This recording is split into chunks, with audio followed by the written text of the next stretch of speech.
Picture this, towering pyramids not in Egypt, but deep in the heart of Sudan. Golden cities hidden beneath Saharan sands, where kings traded ivory and iron with empires across the seas.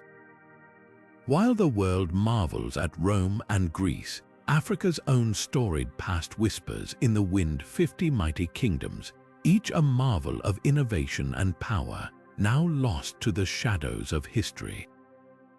These were not backwater tribes, but sophisticated civilizations with universities, astronomical observatories, and trade networks spanning continents. Yet their names Punt, Kush, Mapungubwe barely echo in our textbooks. Today, we're dusting off ancient maps and cracked steels to resurrect these forgotten realms. From the desert warriors who defied Rome to the gold-rich empires that dazzled medieval Europe, prepare to uncover Africa's buried legends. These kingdoms didn't just exist, they thrived, rivaling the greatest powers of their time, only to vanish under layers of sand and colonial erasure. But their stories, those are waiting to erupt like a volcano long thought dormant. Let's begin where history itself began, in the cradle of humanity, where 50 crowns once gleamed under the African sun. Now let's set sail for our first forgotten kingdom, a land so legendary, even the pharaohs called it God's land. The Land of Punt wasn't just a trading partner to ancient Egypt, it was the Amazon of the ancient world, a place whispered about in hieroglyphs for its treasures. Imagine a harbor bustling with ships carrying ebony, myrrh, and living baboons destined for Egyptian temples. But here's the mystery, we still don't know exactly where Punt was. Some scholars point to the coast of modern-day Somalia or Eritrea, while others argue for Sudan or even Yemen. What's certain, Punt was the Walmart of luxury goods for Egypt's elite. Pharaoh Hatshepsut didn't just trade with Punt, she bragged about it. Her temple at Deir el-Bahri shows a lavish expedition returning with stacks of gold, incense trees potted for replanting, and exotic animals. This wasn't just commerce, it was a royal flex. Punt's frankincense and myrrh fueled Egypt's temples and mummification rituals, making it the equivalent of today's oil trade. But despite its importance, Punt's own voice is silent. We have no Puntite writings or ruins, just Egyptian accounts. Why? One theory suggests environmental shifts turned Punt's lush coasts into arid land, collapsing its trade networks. Others speculate it was absorbed by rising powers like Aksum or simply faded as new trade routes emerged. Whatever the case, Punt's disappearance is a haunting reminder of how even the mightiest kingdoms can vanish, leaving only fragments of their glory behind. Next time you smell frankincense, remember, it might carry the ghost of a kingdom lost to time. Leaving the coastal mysteries of Punt behind, we journey inland to the highlands of what is now Eritrea and northern Ethiopia, where another enigmatic kingdom once thrived. The realm of Debunking may not have the name recognition of its successors, but this pre-Aksumite civilization was a powerhouse of innovation and culture. Picture rugged mountains dotted with towering stone monuments, some standing over 20 feet tall, carved with intricate symbols that still puzzle archaeologists today.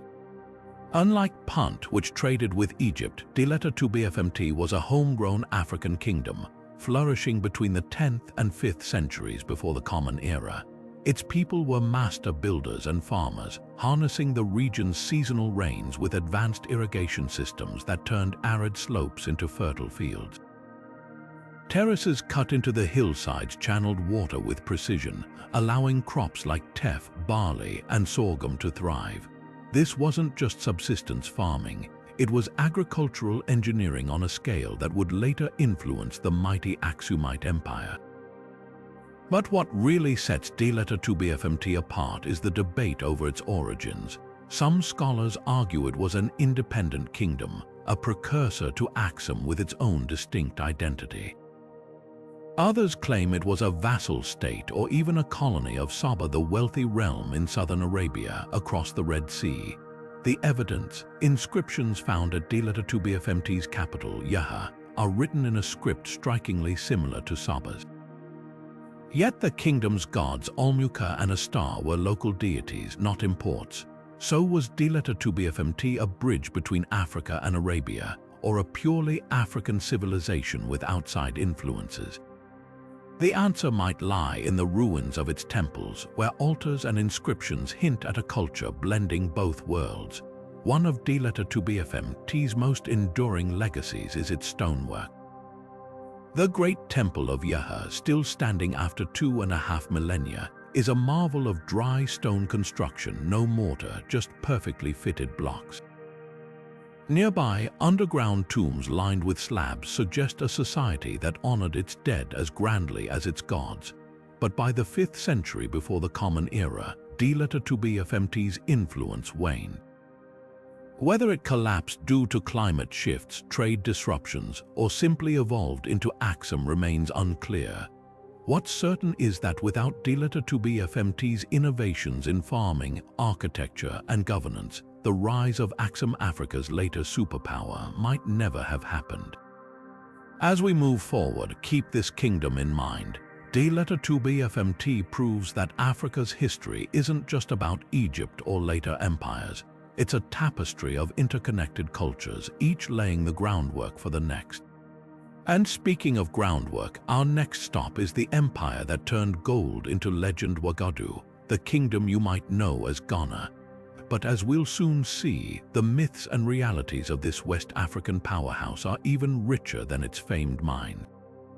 Now let's venture into the windswept savannas of West Africa, where the sun-baked earth hid treasures that dazzled the medieval world.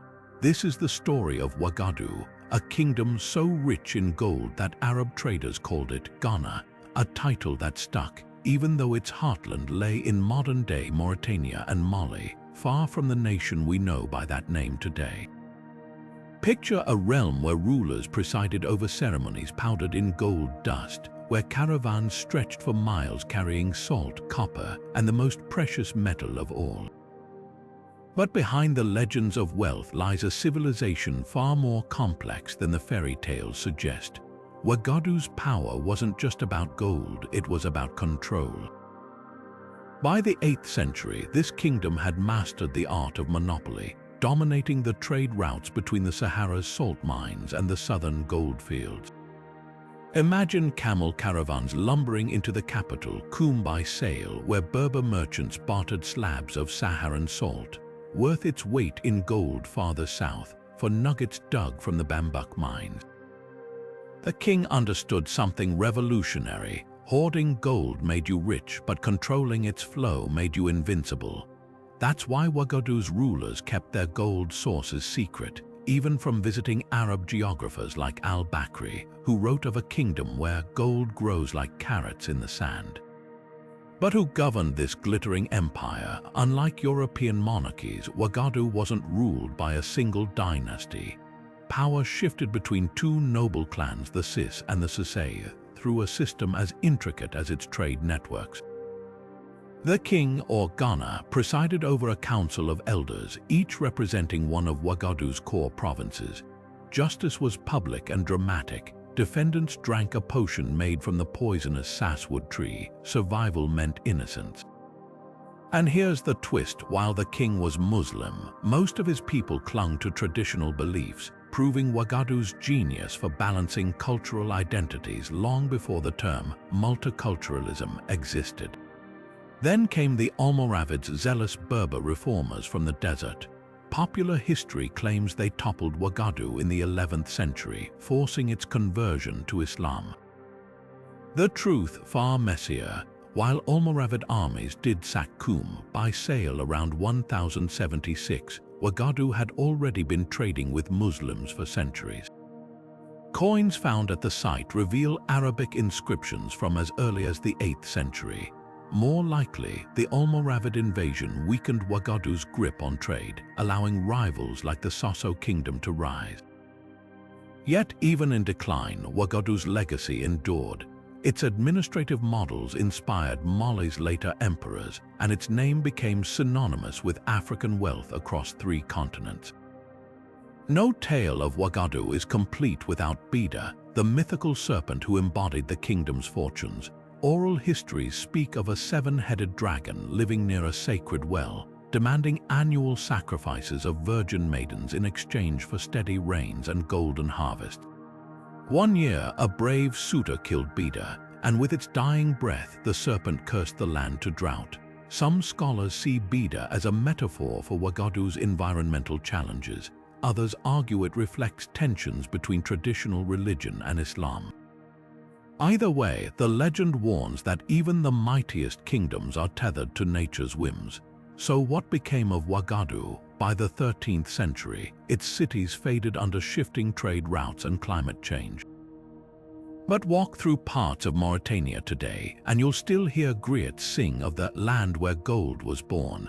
Wagadu's real treasure wasn't just metal, it was the blueprint for West Africa's great empires, proving that wealth without wisdom is just dust in the wind. And speaking of wisdom, our next kingdom didn't just trade gold, it built towers to heaven. The obelisks of Aksum await. Leaving behind the golden sands of Wagadu, we now journey eastward to the rugged highlands of the Horn of Africa, where stone giants pierce the sky. Here, the kingdom of Aksum didn't just build monuments, it carved its legacy into the very spine of a continent.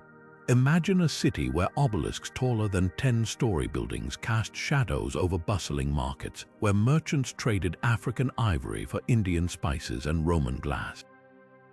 This wasn't just a kingdom, it was a crossroads of the ancient world, a place where Africa wrote its own chapter in global history. At its peak in the 4th century, Aksum's influence stretched from the Nile to Arabia. Its secret control of the Red Sea. While other kingdoms relied on land routes, Aksum's navy dominated the waters between Africa and the Arabian Peninsula. Picture their massive wooden ships laden with frankincense and tortoiseshell, sailing as far as India and Sri Lanka. The Romans grumbled about Aksumite traders undercutting their prices, and Persian texts marveled at their seafaring prowess. But Aksum's true power lay in innovation. They minted their own coins, some inscribed with both crosses and crescent moons, a nod to their diverse trading partners.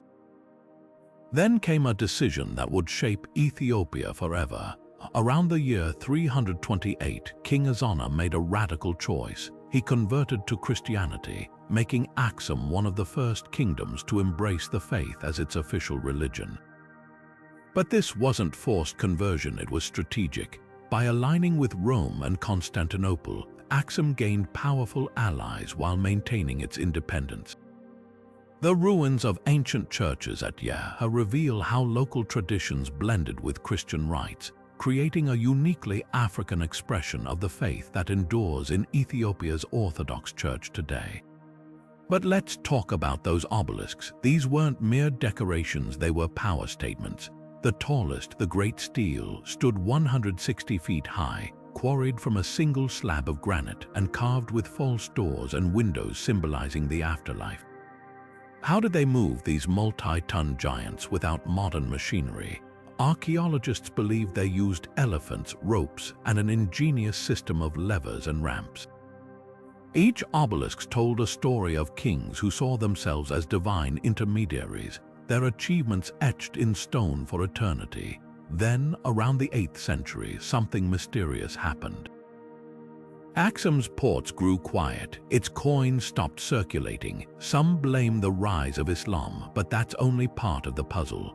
New research points to climate change. Tree rings and soil samples suggest a centuries-long drought disrupted agriculture, while overgrazing and deforestation eroded the highlands. The kingdom that once fed itself with sophisticated terrace farming could no longer sustain its population. Yet Aksum never truly vanished. Its language, Jez, lives on in Ethiopian liturgy. Its crowning tradition, claiming to house the Ark of the Covenant in Aksum's Chapel of the Tablet, still draws pilgrims today. And when later kings built the rock-hewn churches of Lalibela, they were echoing Aksum's stone-carving mastery. So what can we learn from Aksum's rise and fall? That even the mightiest civilizations walk a tightrope between human ambition and nature's limits. Next, we'll travel up the Nile to encounter pyramid builders who gave Egypt a run for its money. The kingdom of Kush awaits. Now we cross from Aksum's highlands to the sun-baked banks of the Nile, where a kingdom emerged that not only rivaled Egypt but conquered it. The kingdom of Kush wasn't just a neighbor, it was a mirror, reflecting Egypt's grandeur while adding its own fiery twist. Picture this, a line of sleek, steep-sided pyramids stretching across the desert near modern-day Sudan, their sharp angles defying the wind. These weren't cheap copies of Egypt's monuments. They were Kush's bold declaration of independence, built centuries after Egypt's pyramid era had ended. The story begins around 2,500 years ago when Kushite pharaohs like Pi and Taharqa didn't just imitate Egypt, they ruled it. In a stunning reversal of history, these Nubian kings marched northward in the 8th century BC, seizing Thebes and Memphis to establish the 25th dynasty. For nearly a century, Kushite rulers styled themselves as Egypt's rightful heirs, restoring neglected temples and reviving ancient traditions. Taharqa even erected statues of himself with the classic Egyptian headdress, but look closely and you'll see his distinctly African features carved with pride. Yet Rome would become Kush's greatest nemesis. When Julius Caesar's forces clashed with Kush's warriors near Aswan, the encounter shocked the Mediterranean world. Roman accounts describe Queen Ammonionas, a one-eyed warrior monarch, leading cavalry charges against legionnaires. After initial defeats, her forces struck back so fiercely that Augustus Caesar agreed to a peace treaty, an embarrassment he never publicized in Rome. The bronze head of Augustus, ripped from a statue during these battles, was buried beneath the steps of a Kushite temple so worshippers could symbolically trample Rome's pride. But the real mystery lies in Kush's sudden capital shift from Napata to Meroë around 300 BC. Some scholars blame Egyptian invasions, but artifacts tell a richer story. Meroë sat at the crossroads of caravan routes, its soil rich in iron ore. The Kushites became Africa's first major iron producers, their furnaces glowing day and night. Excavations reveal slag heaps taller than houses, proof of an industrial revolution that powered their kingdom. The Meroitic script they developed still baffles linguists today, its symbols resembling hieroglyphs but encoding an untranslated language. The move also reflected environmental savvy. While Napata relied on Nile floods, Meroë tapped into groundwater with sophisticated wells. Its rulers built reservoirs called hafirs that caught seasonal rains, allowing agriculture even during droughts. Wall carvings show elephants hauling timber, evidence of a managed forest industry. This wasn't retreat, it was reinvention, adapting to a changing world. Kush's decline came not from war but from economic shifts. As Rome favored Red Sea trade over Nile routes, Meroë's markets shrank. Then, around the year 350, Aksum's armies struck the final blow. Yet Kush's legacy echoes in Sudan's oral histories, where elders still speak of the pharaohs who came from the south. Those pyramids, there are more of them in Sudan than in all of Egypt, proof that Kush's ambition still towers over the desert. Our next stop takes us to a lesser-known Nile Valley kingdom that became Christianity's unexpected stronghold. Welcome to Nobatia, where faith built a fortress against empires. Now let's step into the shadows of history where faith and geopolitics collided along the Nile. Nobatia, a slender kingdom stretching between Kush's ruins and Byzantine Egypt, became Christianity's unlikely shield in Africa. Imagine a desert frontier where priests wielded as much influence as soldiers and churches doubled as fortresses. The story begins in the 6th century as Byzantine missionaries sailed upriver from Alexandria. They found Nobatia's kings skeptical until one preacher pulled off a divine spectacle. According to chronicles, the missionary Julian set a sacred text ablaze, letting it burn in his bare hands unharmed.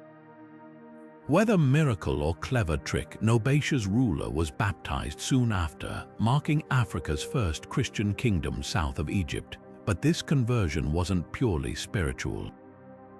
Squeezed between pagan Kush and Persia-allied Aksum, Nobatia's rulers saw Christianity as armor. they adopted the monophysite doctrine favored by Byzantium, creating a cultural lifeline to Constantinople.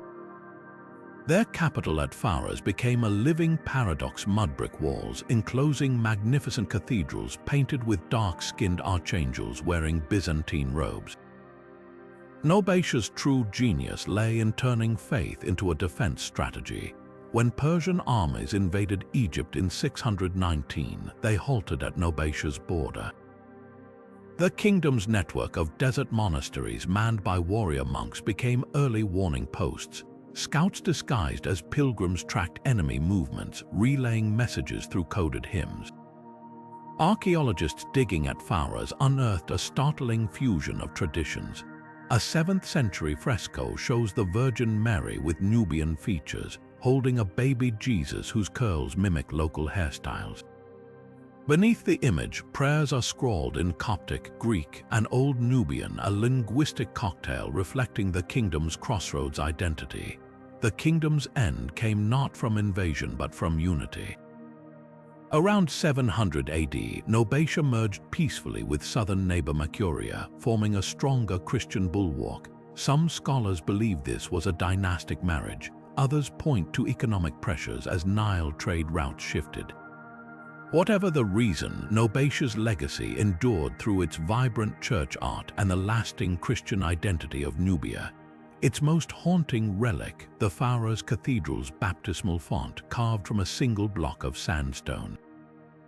When the Aswan Dam flooded the site in the 1960s, Polish archaeologists rescued hundreds of frescoes, silent witnesses to a kingdom where faith built an empire.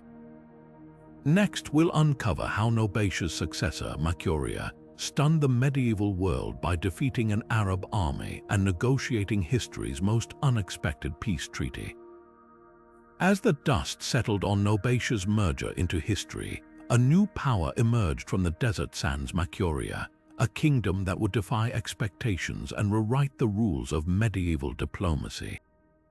Picture this: a Nubian sovereign seated beneath the vaulted arches of Dongola's cathedral, drafting a peace agreement with the Arab conquerors of Egypt.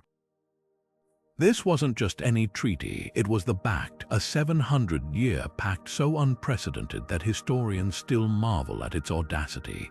Let's start where Makuria's power was most visible: the Cathedral of Dongola. Unlike the mud brick churches of Nobatia, this was a grand structure of red sandstone, its dome visible for miles across the Nile Valley. Inside, frescoes blended biblical scenes with African symbolism: Christ enthroned, flanked by Nubian saints wearing leopard skin vestments. But here's the mystery: many inscriptions were in Greek, a language far removed from the old Nubian spoken in the streets. Why? Some scholars argue it mirrored Byzantine ecclesiastical tradition, while others believe it was a shrewd political signal, a visual handshake to Christian allies abroad. Then came 652 AD, the year Makuria shocked the world. An Arab army, fresh from conquering Egypt, marched south expecting easy victory. Instead, they met a wall of Nubian archers at Dongola. The battle was brutal, but Makuria's forces had a secret weapon: heat. Accustomed to the desert, they lured the Arabs into scorching terrain where their layered armor became a fatal liability. The defeated general Abdullah ibn Sa'd sent word to Caliph Uthman: "These Nubians shoot like angels and their land burns like hell." From that stalemate emerged the Pact Treaty, a document so detailed it specified annual exchanges of 360 slaves for Egyptian grain, wine, and fabric. But look closer, and you'll spot clauses protecting Nubian merchants in Cairo, and even guaranteeing safe passage for Makuria's pilgrims to Jerusalem. For centuries, this agreement held, surviving dynastic changes in both empires. When Abbasid caliphs tried to revoke it in the 9th century, Makuria's king reportedly sent a letter quoting the Quran's verses on honoring contracts, a move that left Baghdad's court both frustrated and impressed. Yet Makuria's true genius lay in its cultural adaptability. Walk into any Nubian church from this era, and you'd hear prayers in 3 tongues: Greek for liturgy, Coptic for trade, and Old Nubian for the people. This wasn't confusion, it was strategy. By embracing multilingualism, Makuria positioned itself as the indispensable middleman between Africa and the Mediterranean. Even its architecture sent a message. The throne hall in Dongola's palace copied Byzantine blueprints but was built by Nubian masons using traditional vaulting techniques. The kingdom's decline began with an unlikely threat: prosperity. As Nile trade boomed in the 12th century, Arab merchants bypassed Dongola for faster Red Sea routes. Then came the Mamluk sultans of Egypt, who demanded tribute in gold instead of slaves. By 1300 AD, internal revolts and a shifting climate had weakened Makuria beyond recovery. But its legacy lingers not just in Sudan's Christian hymns or the ruins of Dongola, but in a timeless lesson. Sometimes the pen, or in this case, the bat, proves mightier than the sword. Now let's journey further south to Alodia, where Nubian kings ruled multicultural cities and where red bricks hide clues to a forgotten golden age. As we leave the fading echoes of Makuria's diplomatic triumphs, our path leads us to a kingdom where Nubian ambition reached its southern zenith, Alodia.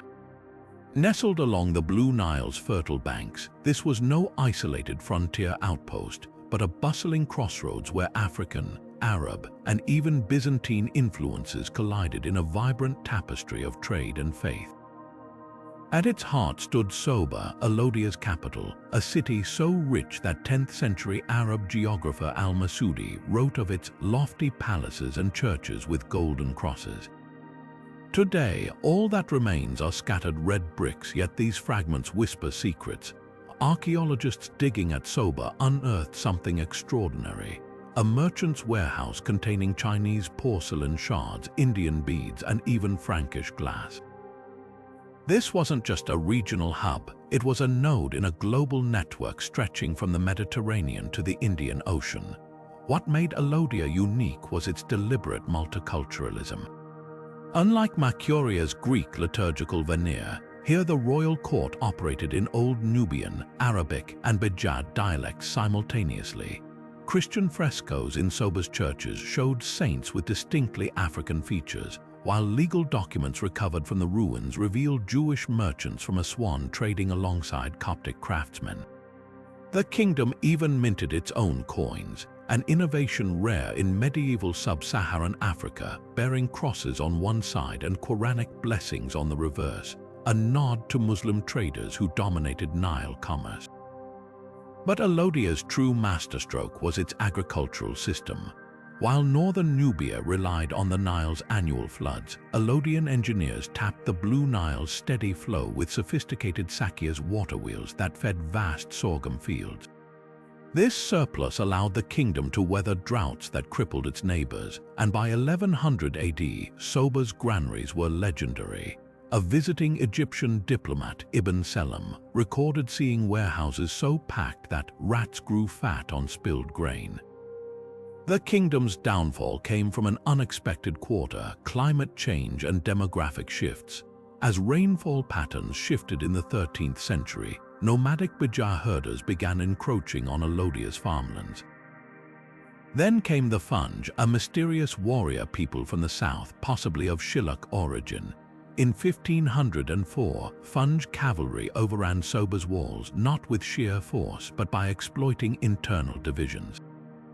Christian Nubian nobles, resentful of taxation, reportedly opened the gates, while Muslim merchants saw the Funj as allies. The aftermath was strangely syncretic.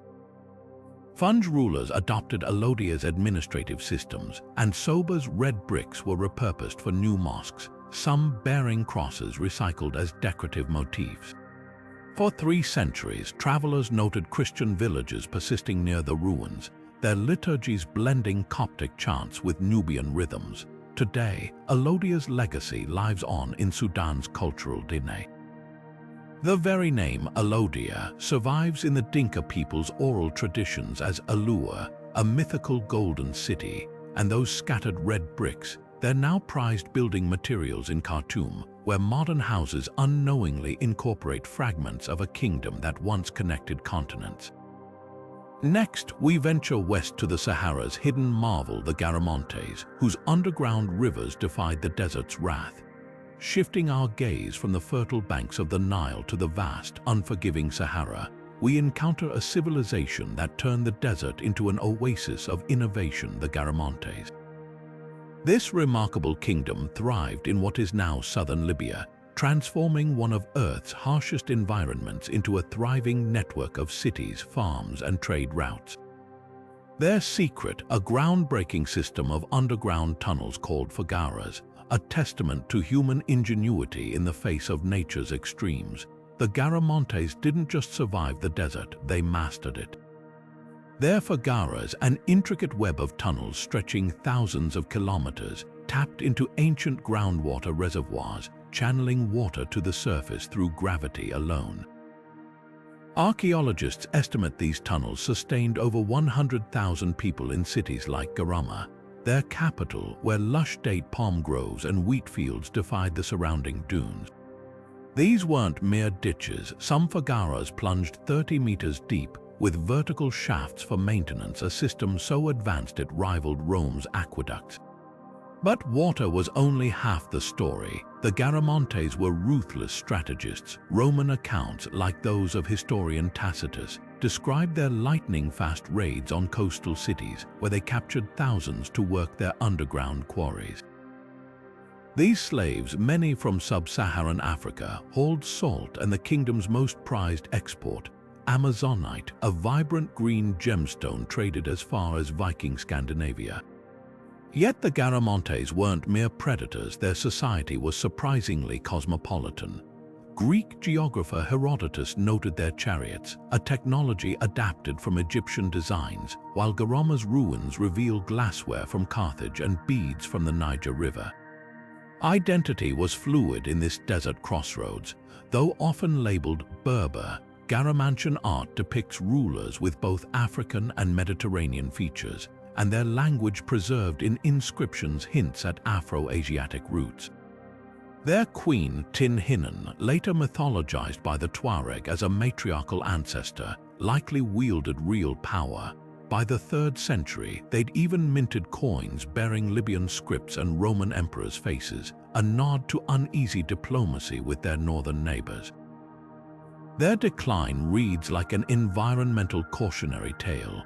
Over centuries, relentless groundwater extraction drained the aquifers faster than the fagaras could replenish them. By the 5th century, sand reclaimed the fields and trade routes shifted. Rome's collapse severed their slave markets, while new Saharan powers like the Tuareg eclipsed their influence. Today, the fagaras still crisscross the desert, some reused by modern Libyans, others silent relics of a civilization that bent the desert to its will. Next, we journey south to the heart of Nubia, where the kingdom of Kerma built towering temples and waged epic battles against Egypt's pharaohs. Now, let's travel deeper into the sands of time to uncover the kingdom of Kerma, a civilization that rose from the banks of the Nile in what is now Sudan. This wasn't just another neighbor to ancient Egypt, it was a rival, a powerhouse whose influence stretched across the region, leaving behind towering temples and a legacy of fierce independence. At the heart of Kerma's identity were its Tefufas, massive mud brick temples that dominated the skyline. These weren't just places of worship, they were political statements. The western Tefufa, standing 15 meters tall, was a symbol of Kerma's ambition, its sun-baked walls adorned with intricate carvings and frescoes. Archaeologists believe these structures doubled as administrative centers, where priests and rulers orchestrated a society built on 2 pillars, faith and cattle.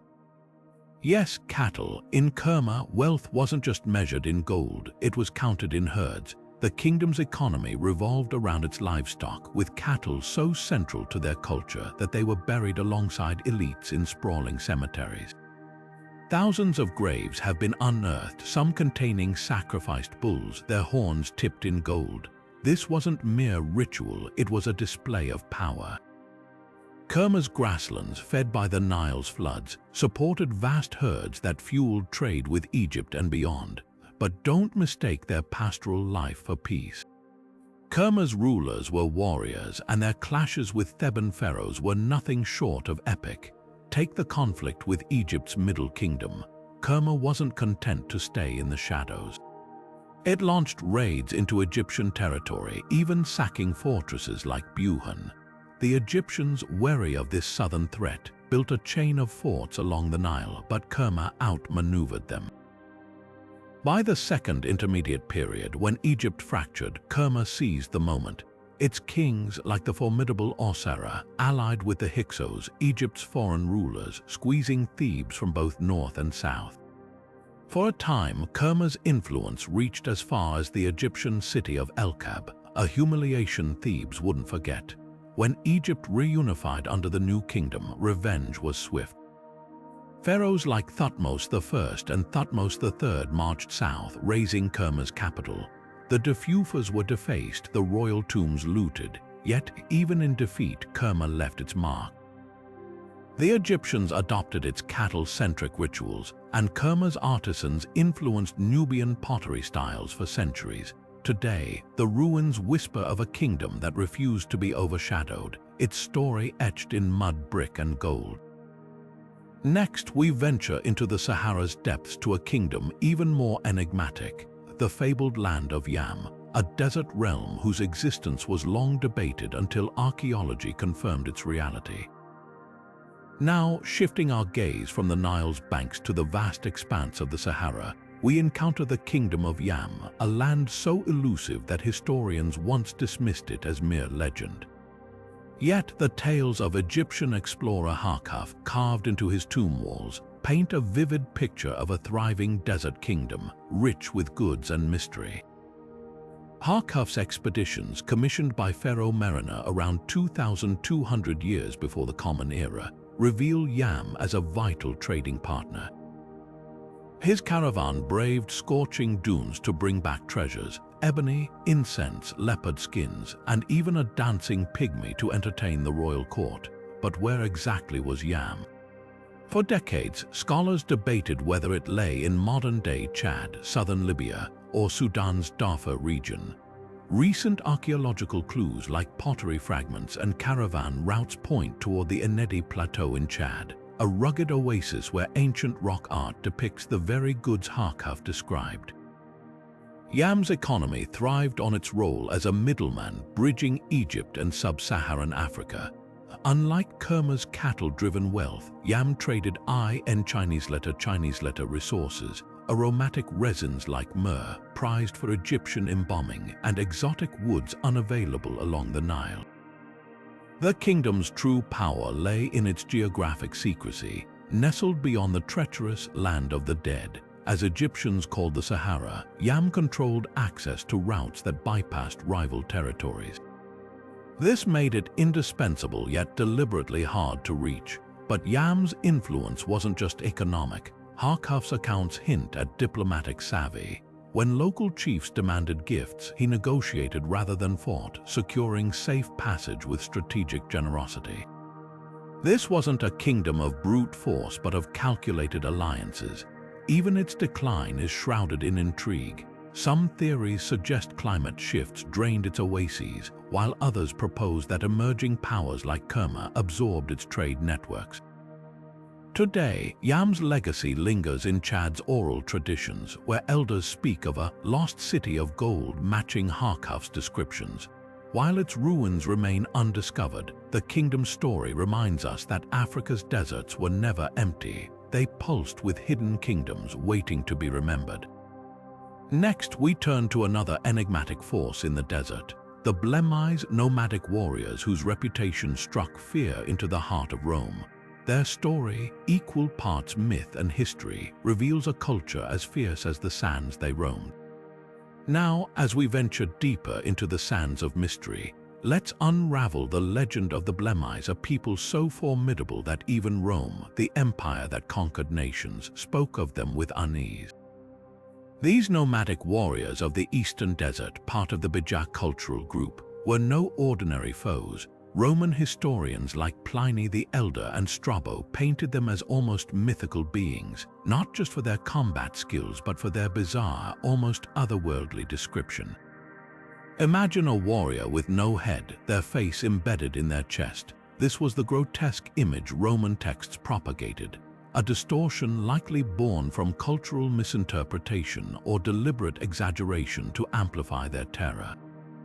The Blemmyes' real power, however, lay not in myth but in their mastery of the desert. Their strongholds in the arid expanse between the Nile and the Red Sea, modern-day Sudan and southern Egypt, were nearly impregnable. They knew every dune, every hidden water source, and every ambush point. When Roman legions, accustomed to open battlefields, tried to pursue them, they found themselves outmaneuvered by a people who fought like shadows. The Blemmyes' guerrilla tactics, honed over centuries, allowed them to strike swiftly and vanish into the barren landscape, leaving their enemies dehydrated, disoriented, and defeated. But who were these elusive warriors beyond Rome's fearful tales? Archaeology reveals a more nuanced picture. The Blemmyes weren't just raiders, they were pastoralists and traders, herding cattle and controlling key routes for incense and gold. Their strategic position let them tax caravans moving between the Nile Valley and the Red Sea ports, amassing wealth that funded their resistance. Inscriptions at the Temple of Kalabsha, near Aswan, show they even negotiated with the Romans as equals, at times as mercenaries, at others as independent powers. One remarkable treaty, signed in the 3rd century of the Common Era, temporarily recognized their sovereignty, a rare concession from Rome. Their society was equally fascinating. Unlike the hierarchical kingdoms we've explored, the Blemmyes operated as a confederation of clans, united only when facing external threats. Their leaders, chosen for prowess rather than lineage, ruled through consensus, an early form of decentralized governance. Yet, their most enduring legacy might be their resilience. Long after Rome's grip on Egypt weakened, the Blemmyes endured, adapting to shifting powers from Aksumite Ethiopia to Christian Nubia. So why did they fade from history? Climatic changes likely played a role as desertification squeezed their grazing lands. But their DNA lives on in the Bija people of today, who still inhabit these harsh landscapes, herding camels and preserving oral traditions of their ancestors' defiance. The Blemmyes remind us that Africa's deserts were never just empty wastelands, they were stages for complex societies who thrived on their own terms, defying even the mightiest empires. Next, we journey to the heart of another ironclad civilization, where queens led armies and a script still waits to be deciphered, the Kingdom of Meroë. Its story is one of innovation, rebellion, and a written language that teases us with its secrets. As we leave the desert strongholds of the Blemmyes behind, we set our sights on a civilization that turned the sands into forges of innovation, the Kingdom of Meroë.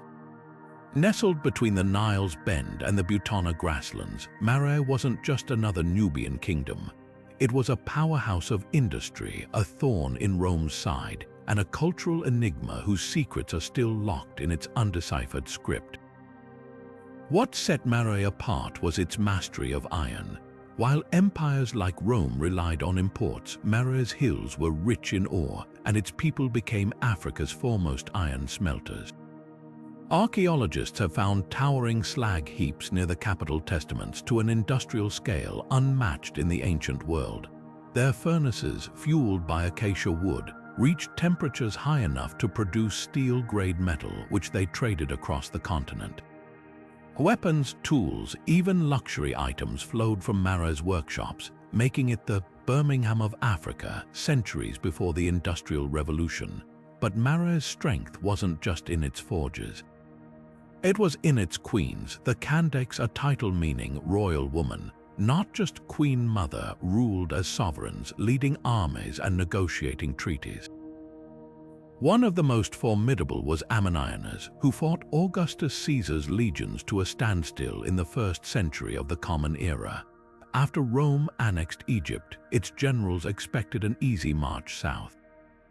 Instead, Ammonionas launched a preemptive strike, sacking the Roman frontier at Aswan and toppling statues of Augustus.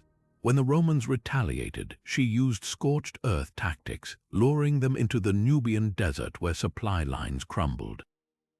The conflict ended with a rare negotiated peace. Rome withdrew its troops and abolished taxes on Meroë's trade, a humiliation so profound that Augustus erased it from official records. Yet Meroë's most tantalizing mystery isn't in its battles or its metalwork, it's in its writing. The Meroitic script, Africa's oldest native alphabet, adorns temple walls and royal tombs. With 23 letters, it's visually elegant but linguistically baffling. Though scholars can sound out the words, the language itself remains untranslated, a puzzle compounded by the lack of a Rosetta Stone-like bilingual text. Some speculate it relates to modern Nubian tongues, others see ties to the ancient Taman languages of Darfur. Until it's cracked, Meroë's chronicles, its laws, poetry, even mundane trade receipts stay silent. The kingdom's decline is as enigmatic as its script. By the 4th century of the Common Era, overgrazing and deforestation may have strained its resources. The rise of Aksum with its Red Sea trade dominance undercut Meroë's economy, yet its legacy endured. The Kandaks inspired later Nubian queens, and its iron techniques spread south, shaping African metallurgy for centuries. Meroë reminds us that Africa's past isn't a monolith of pyramids and pharaohs, it's a tapestry of innovation, resistance, and unanswered questions. Next, we'll uncover a kingdom where pagan priests defied Christianity and coffee grew wild in the highlands, the kingdom of Damat, a realm where tradition clashed with faith. Now, let's journey south from the iron-forged legacy of Meroë to the mist-shrouded highlands of Ethiopia, where the kingdom of Damat stood as a defiant holdout against the spread of Christianity.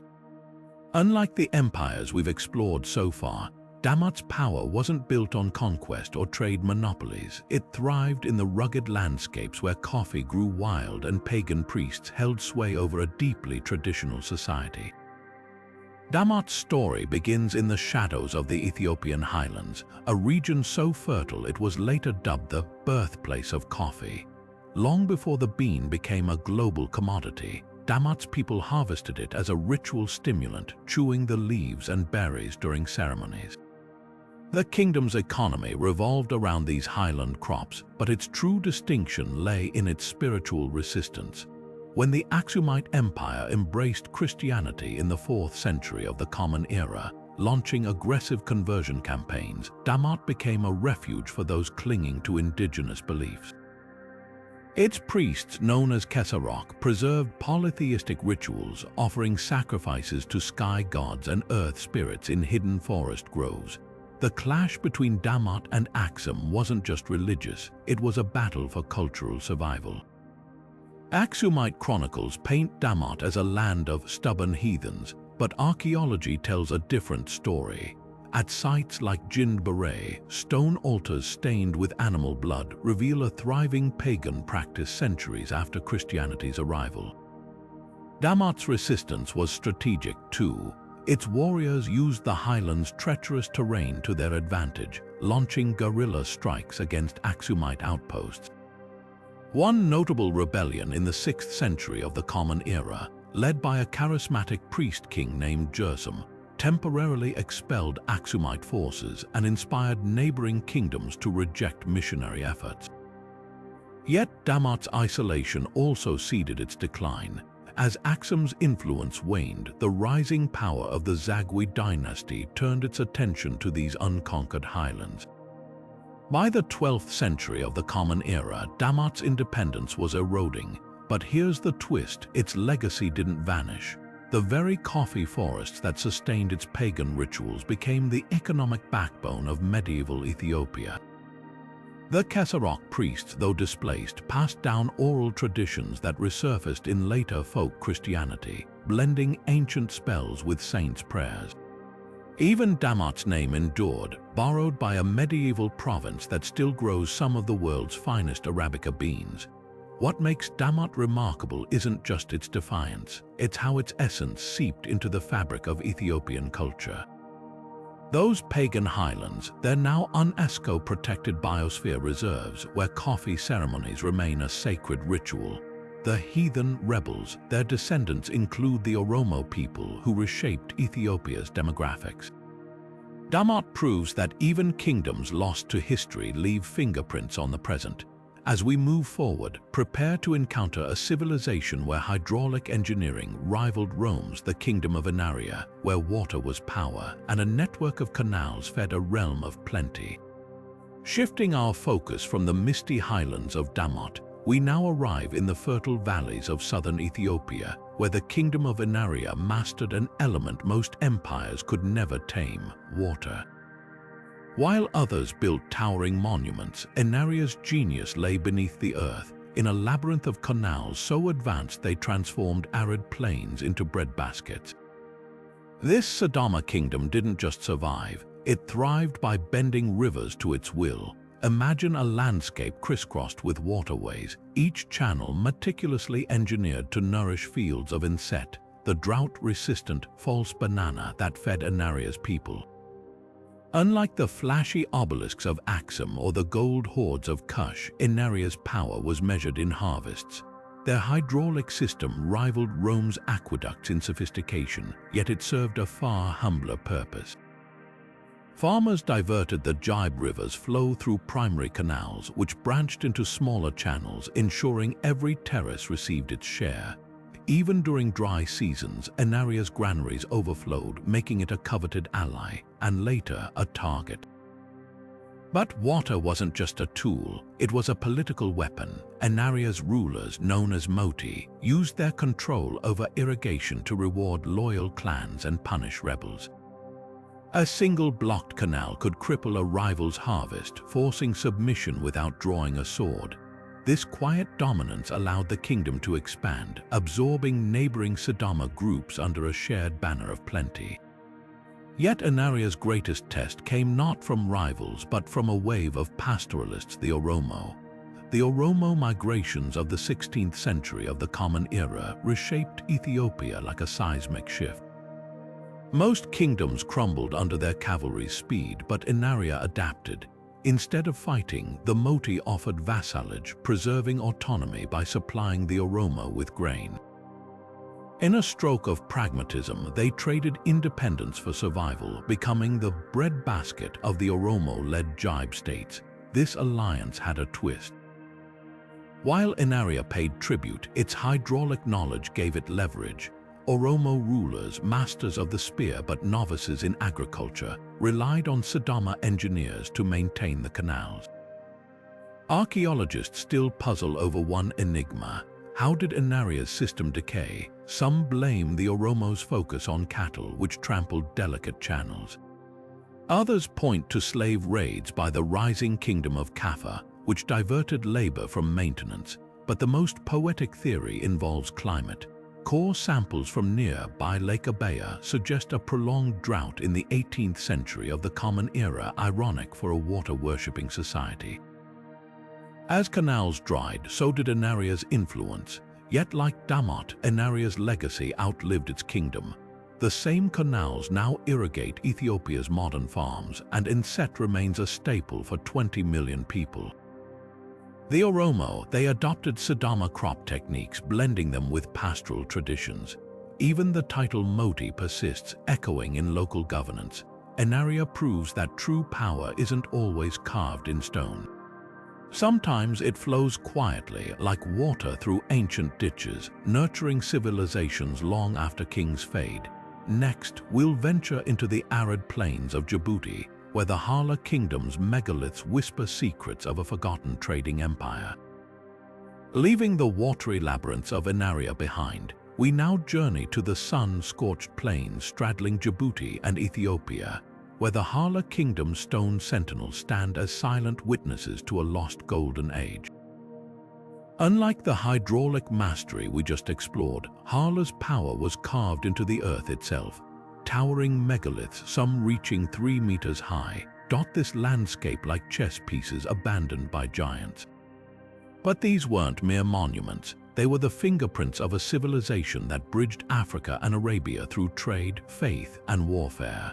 The Hala people left no written records, but their stones speak volumes. Archaeologists classify these megaliths into 3 haunting types: Pillar stones, often phallic in shape, likely marked elite burials. Flat slab monuments, some with circular openings, suggest rituals linked to celestial events. Most intriguing are the platform tombs, where skeletons were found curled in fetal positions beside frankincense burners and shards of Chinese celadon pottery. Yes, Chinese evidence of Hala's dizzying trade reach. This was no isolated desert kingdom. Satellite imaging has revealed Hala settlements positioned like a string of pearls along ancient caravan routes connecting the Ethiopian highlands to Zaila, a Red Sea port. Here, Hala merchants traded ivory and tortoiseshell for silver from Persia and glass beads from India. Their greatest commodity, aromatic resins, myrrh and frankincense from Hala's hinterlands, filled the censers of Byzantine churches and the temples of South Arabia. The kingdom's strategic position also made it a cultural crossroads.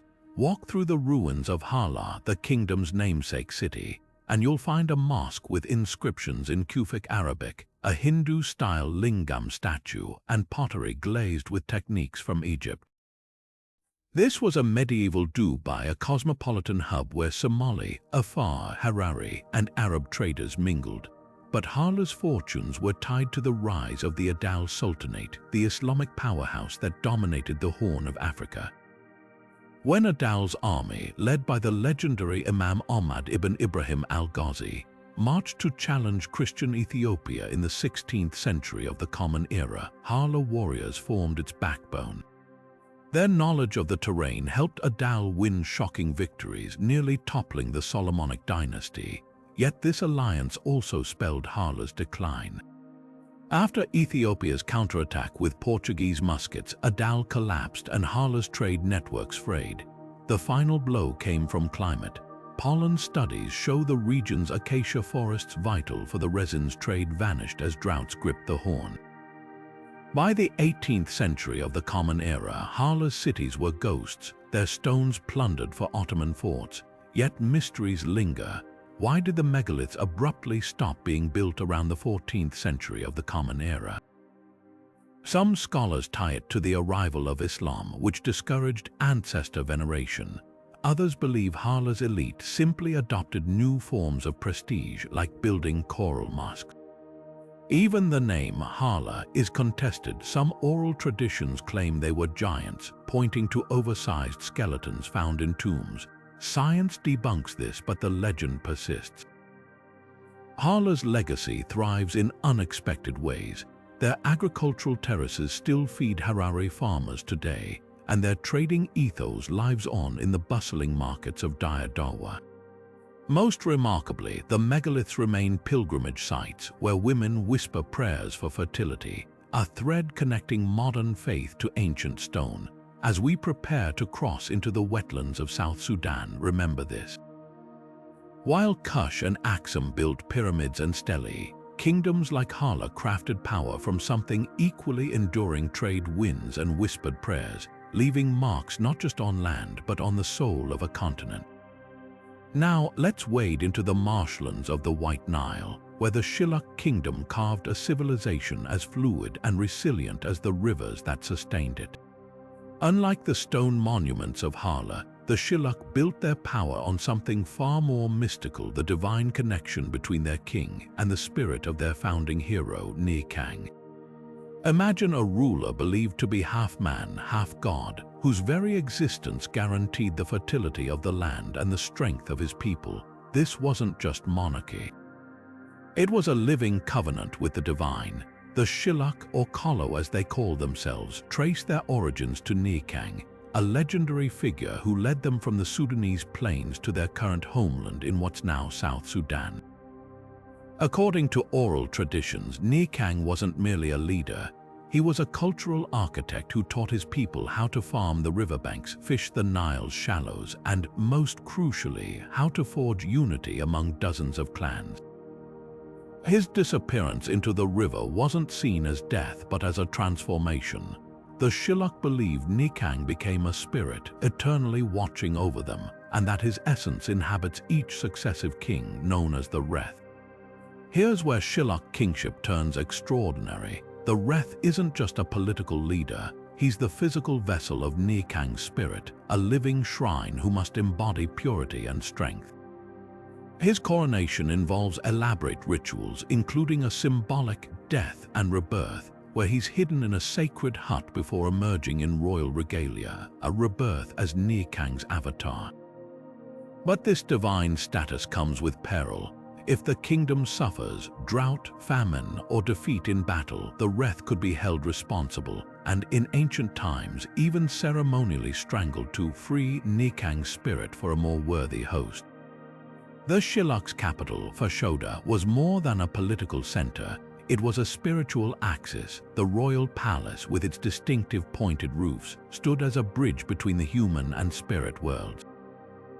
Commoners couldn't enter certain sacred spaces, and even the king's meals were prepared with rituals to avoid pollution. But this wasn't isolation. The Wraith held open courts under giant acacia trees, settling disputes and reinforcing his role as the people's spiritual anchor. Economically, the Shilluk thrived on riverine abundance. Their elongated canoes carved from single tree trunks became symbols of mobility and trade. They bartered fish, millet, and tobacco with neighboring Dinka and Nuer peoples, while their artisans crafted stools and spears adorned with intricate geometric patterns, a visual language of identity. Unlike the gold-fueled empires of West Africa, Shilluk wealth flowed from the Nile's rhythms. Their military strategy mirrored their environment. Shilluk warriors, called Ororo, were masters of amphibious warfare. They'd camouflage their canoes with reeds, ambushing rivals from the water with spears and shields made from hippopotamus hide.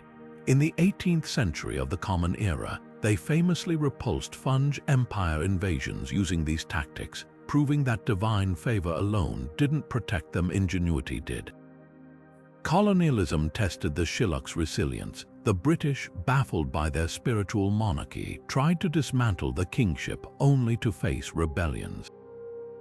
Even today, the Wraith's role persists, though adapted to modern governance. Shilluk folklore, from crocodile creation myths to dances reenacting Nikang's battles, remains vibrant. Their language, a melodic Nilotic tongue, is one of South Sudan's most widely spoken. What's truly remarkable, the Shilluk never built pyramids or wrote chronicles, yet their cultural DNA endures. Visit modern Shilluk villages and you'll still hear elders chant Nikang's praises during festivals. The Nile may have changed course, but the spirit of Nikang, like the kingdom he founded, refuses to fade. As we turn our gaze toward the arid expanse of Chad, remember this. While empires rose and fell on steel and gold, the Shilluk crafted immortality from water and myth, proving that the truest kingdoms are those that live in the hearts of their people. Now, let us journey from the riverbanks of the Shilluk to the sweeping savannas of Central Africa, where the Sultanate of Bagwirmi emerged as a pivotal yet often overlooked player in the region's turbulent history. Nestled in what is now modern-day Chad, Bagwirmi was far more than just another kingdom. It was a cultural crossroads, a military buffer, and a testament to the resilience of a people caught between empires. Unlike the divine kingship of the Shilluk, Bagwirmi's rulers wielded power through a blend of Islamic authority and pragmatic diplomacy. Founded in the early 16th century of the Common Era by the Mbang or Sultan, Bagwirmi quickly became a key hub along trans-Saharan trade routes. But its strategic location between the Kanem-Bornu Empire to the west and the rising Sultanate of Darfur to the east turned it into a perpetual battleground. The Mbang often found himself playing a dangerous game, pledging loyalty to one powerful neighbor only to switch allegiances when survival demanded it. One of Bagwirmi's most distinctive legacies is its architecture. The kingdom's capital, Masenya, was renowned for its Kotoko building structures made from sun-dried bricks and adorned with intricate geometric patterns. These weren't just houses, they were statements of identity, blending indigenous African designs with Islamic influences brought by Arab traders. The Grand Mosque of Masenya, with its towering minaret and ornate facade, stood as a symbol of Bagwirmi's synthesis of faith and tradition. Yet the kingdom's true strength lay in its military. Baguirmi's cavalry, mounted on swift Arabian horses, became feared across the Sahel. Their tactics mirrored their political reality, fast, flexible, and designed to outmaneuver larger foes. But this martial prowess came at a cost. The kingdom relied heavily on slave raids, capturing people from neighboring ethnic groups to trade or conscript into their armies. By the 19th century of the Common Era, Baguirmi had become tangled in the brutal web of the trans-Saharan slave trade, a decision that would later erode its moral standing and unity. Then came the French. By the late 19th century, European powers were carving up Africa, and Baguirmi found itself in the crosshairs. The French, eager to expand their colonial holdings, saw the kingdom as a stepping stone into Central Africa. In one of history's cruel ironies, the Mbang, desperate to fend off attacks from the warlord Rabi as Zubair allied with the French, only to realize too late that he had swapped one master for another. By 1900, Baguirmi was formally absorbed into French Equatorial Africa, its sovereignty extinguished. But here's what makes Baguirmi's story unforgettable. Even under colonial rule, the kingdom's cultural heartbeat never stopped. The Mbang retained a ceremonial role, and Baguirmi's language, rituals, and architectural styles persisted, woven into the fabric of modern Chad.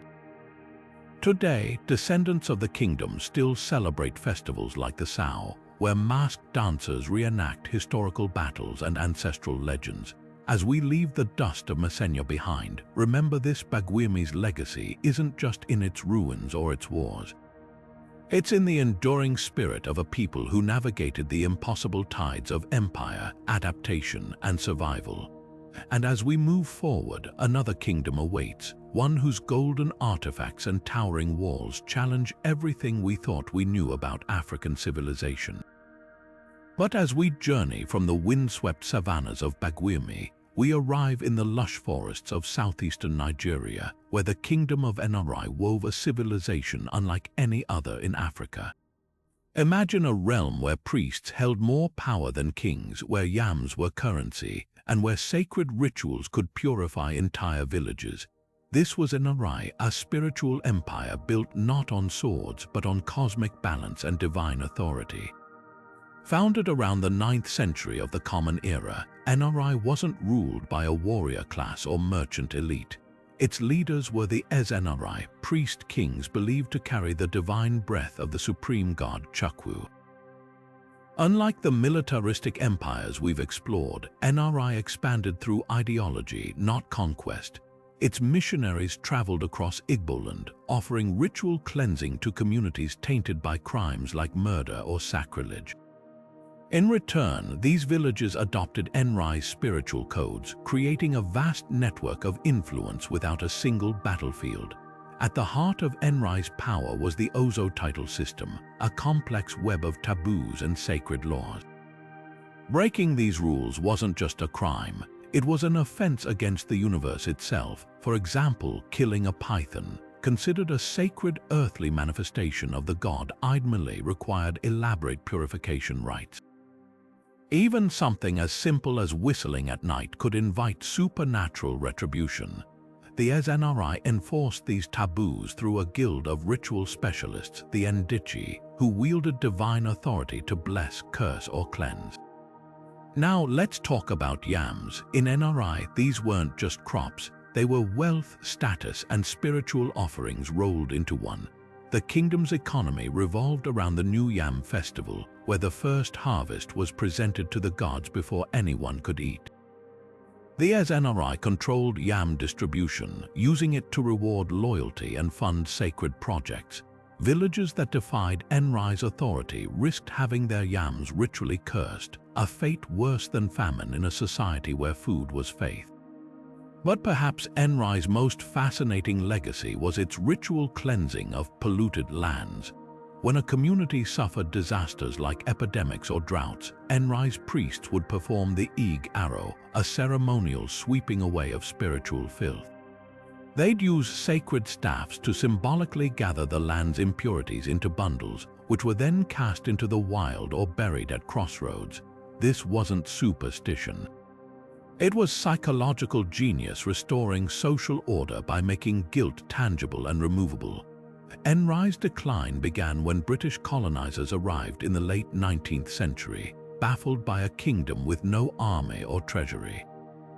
They dismissed the Enrei as mere witch doctors, unaware they were undermining a 1,000-year-old theocracy.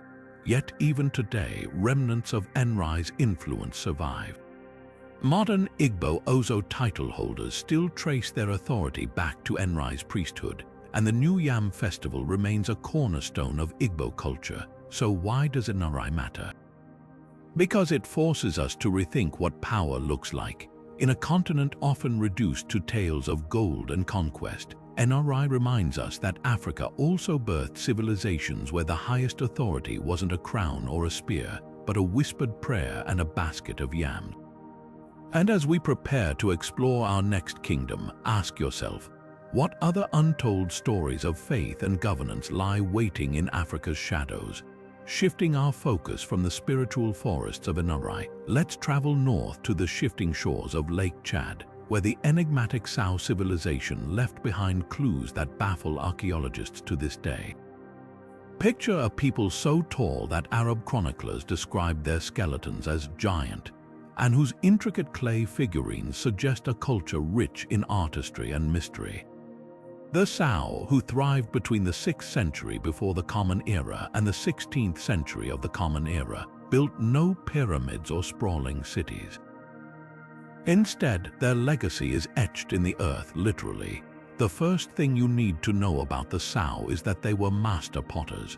Their clay figurines, often unearthed in what's now Chad and northern Cameroon, reveal a society obsessed with duality. Many statues depict conjoined twins or figures with two faces, hinting at a deep spiritual belief in balance, perhaps between the human and divine worlds. Some figurines show people with exaggerated features, like elongated heads or piercing eyes, which scholars speculate might represent ancestors or deities. These weren't just decorations, they were likely used in rituals, possibly to communicate with the spirit world or to ward off evil. Then there's the matter of their so-called giant stature. Medieval Arab writers like al-Masudi and Ibn Fadlallah al-Umari described encountering Sao skeletons that measured over 7 feet tall. While some dismiss this as exaggeration, excavations have uncovered unusually large femurs and skulls in Sao burial sites. Were they really giants? More likely, their diet, rich in fish from Lake Chad and grains from fertile floodplains, led to exceptional height for the era. But the legend persists, woven into local oral traditions that speak of towering warriors who defended their lands against invaders. The Sao's disappearance is as puzzling as their origins. By the 16th century, they'd been absorbed by the Kanem-Bornu Empire, but their assimilation wasn't peaceful. Kanem-Bornu records speak of subduing the Sao after prolonged conflicts, suggesting fierce resistance. Yet traces of their culture endured. The Kotoko people of modern Chad still craft pottery in the Sao tradition, and their language retains words borrowed from the Sao. Even their architecture, circular mud brick homes with conical roofs, echoes descriptions of ancient Sao dwellings. What makes the Sao truly fascinating is how they challenge our assumptions about African civilizations. Without grand monuments or written records, they've been overshadowed by kingdoms like Mali or Aksum. But their story, pieced together from fragments of clay and fragments of text, reminds us that history isn't just about the loudest voices. Sometimes it's whispered through the hands of a potter or buried in the bones of those who walked taller than the rest. And as we move forward, keep this in mind: Africa's past isn't just written in stone or gold. Sometimes it's molded in clay. Leaving behind the whispers of the Sao civilization, we now step into the vast, sun-baked plains of the Sahel, where the Kanem-Bornu Empire carved out a dominion that spanned an astonishing 1,000 years.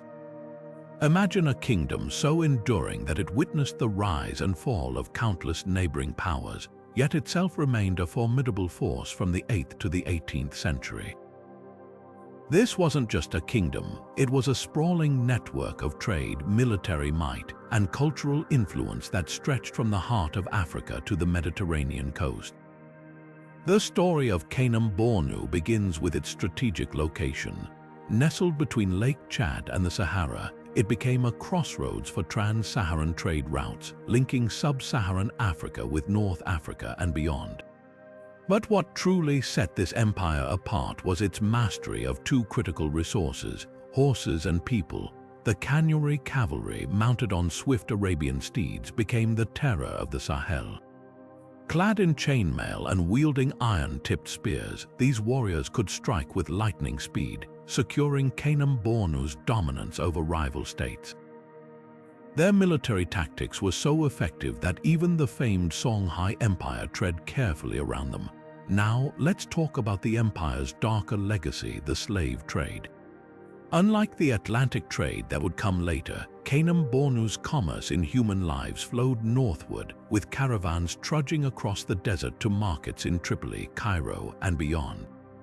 The empire's rulers, particularly under the ambitious Idris Aluma in the 16th century, institutionalized slavery as both an economic engine and a tool of statecraft. Captives from raids into non-Muslim territories were traded for firearms, textiles, and Arabian horses, which in turn fueled further expansion. Yet, it's crucial to note that many enslaved individuals weren't just passive victims. Some rose to high ranks as administrators or soldiers, blurring the lines between oppression and opportunity in this complex system. Religion also played a pivotal role. Kanem-Bornu's conversion to Islam in the 11th century wasn't just spiritual, it was diplomatic. By aligning with the Islamic world, the empire gained access to vast trading networks and scholarly exchanges. The capital city of Njimi and later Beni Ngazargamu became hubs of learning where Arabic manuscripts thrived. But here's the twist: Islam coexisted with older indigenous beliefs. Royal ceremonies still invoked pre-Islamic spirits, and the populace often blended rituals, revealing a society that adapted rather than erased its past. What ultimately led to Kanem-Bornu's decline? The answer lies in a mix of external pressures and internal strife. By the 18th century, desertification choked its farmlands, Fulani jihadists challenged its authority, and European powers began redirecting trade to the coasts. Yet, even in its twilight, the empire left an indelible mark. Today, the Kanuri people preserve its language, traditions, and the legacy of a civilization that proved resilience isn't measured in decades but in centuries. As we move forward, remember this: Kanem-Bornu wasn't just a kingdom. It was a 1,000-year testament to how geography, innovation, and adaptability can weave a story that outlasts empires. And if that doesn't make you rethink what endurance looks like in history, just wait, there are more kingdoms ahead that will. Now, shifting our gaze from the sweeping sands of the Sahel, let's delve into the dense rainforests of West Africa, where the Kingdom of Benin flourished as a beacon of innovation and artistry. While many know it for the breathtaking bronze plaques that adorned its royal palace, Benin's legacy runs far deeper. Its streets lit at night, its armies bolstered by European mercenaries, and its tragic clash with colonial power.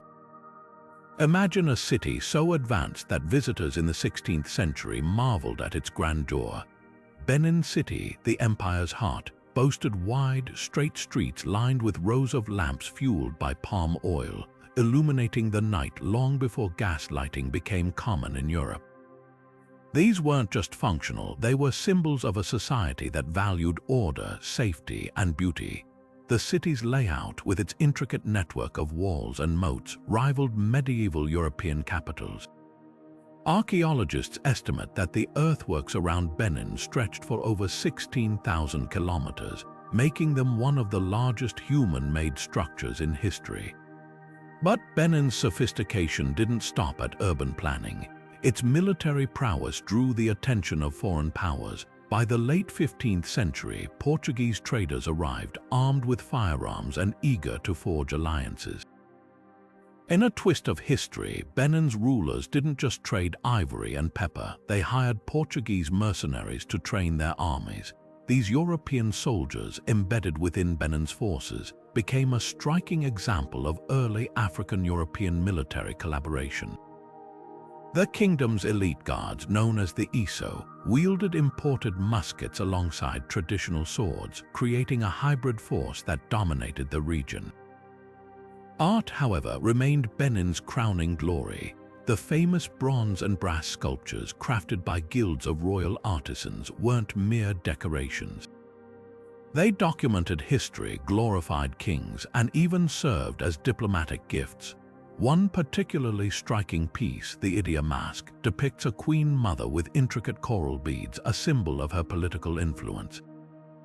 These works were so revered that when British troops looted them centuries later, they sparked a global reckoning over stolen heritage, which brings us to Benin's darkest hour, the British punitive expedition of 1897. Tensions had simmered for years as Britain sought to control trade routes. When a British delegation was ambushed allegedly against the wishes of Benin's ruler, Ovenramwan, the response was brutal. British forces burned Benin City to the ground, looted thousands of artworks, and exiled the king. The bronzes, now scattered in museums worldwide, became emblems of colonial violence. Yet, even in ruin, Benin's legacy endured. Today, the descendants of its artisans still practice the lost wax-casting techniques of their ancestors, and modern Nigeria fights to reclaim its stolen treasures. What makes Benin's story so compelling isn't just its triumphs or tragedies, it's the resilience of a culture that refused to be erased. From its glowing streets to its battle-scarred bronzes, the kingdom reminds us that history isn't just about power. It's about light, art, and the unbreakable threads of identity. And as we'll see next, another African powerhouse built its dominance not on swords, but on golden trade routes that dazzled the world. Now, as we journey deeper into the heart of West Africa, let's uncover the mysteries of a civilization that left behind more questions than answers: the Nok culture. Flourishing in what is now modern-day Nigeria between 500 BC and 300 AD, the Nok people crafted some of Africa's earliest and most striking terracotta sculptures, while also pioneering iron smelting techniques that would shape the continent's technological future. Yet, their sudden disappearance remains one of history's most puzzling vanishing acts. Picture this. In the 1940s, tin miners in Nigeria's Jos Plateau stumbled upon strange, broken clay figures buried in the earth. These weren't just ordinary pottery, they were lifelike human and animal sculptures with intricate hairstyles, bold jewelry, and expressive faces, some nearly life-sized. Archaeologists soon realized they'd found artifacts from the Nok culture, named after the village where the first discoveries were made. What makes these terracottas extraordinary isn't just their artistry, but their purpose. Unlike Benin's bronzes, which celebrated royalty, Nok sculptures likely held spiritual significance, possibly used in rituals or as ancestral representations. Their hollow, cylindrical eyes and detailed coiled hairstyles suggest a society deeply attuned to symbolism and identity. But the Nok weren't just master sculptors, they were metallurgical trailblazers. Evidence from sites like Taruga reveals they were among the first in sub-Saharan Africa to smelt iron, producing tools and weapons that gave them a technological edge. Their furnaces, reaching temperatures over 1,000 degrees Celsius, transformed local economies, enabling more efficient farming and hunting. This innovation didn't just spread across West Africa, it laid the groundwork for later kingdoms like Ife and Benin. Imagine the ripple effect. A culture now largely forgotten may have sparked the very advancements that powered Africa's medieval golden ages. Then, around 300 AD, the Nok vanished. No invasions, no climatic catastrophes, just silence. Some theories suggest overexploitation of resources, as their iron smelting required vast amounts of charcoal, possibly leading to deforestation.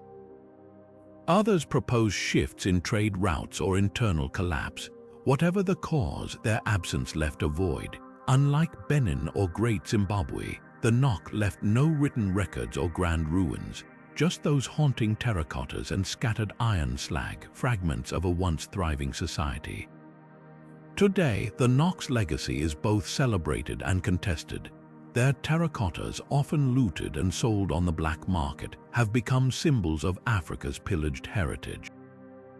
Yet, they also inspire modern artists and scholars who see in them the roots of West African artistic traditions. Their story is a reminder that history isn't always written by the powerful. Sometimes it's whispered through clay and iron, waiting centuries to be heard. As we move forward, another kingdom rises from the sands, one whose wealth in gold and salt would dazzle the medieval world, the Empire of Mali. But that's a tale for another moment. Now let's turn our gaze to the lush landscapes of Senegal, where the Kingdom of Sign carved out a unique identity through spiritual traditions and fierce resistance. Unlike the enigmatic disappearance of the Nok, the legacy of Sign endures in the stories of its rain priests, its defiance against religious conversion, and a battle that would become a defining moment in its history. The Kingdom of Sign, founded by the Sera people around the 14th century, thrived in what is now modern-day Senegal. At its heart was a profound connection to the land and the spiritual forces that governed it. The Saltigues, Sign's rain priests, held unparalleled influence. These spiritual leaders weren't just ceremonial figures. They were believed to commune with the divine, predicting rains, healing communities, and guiding political decisions.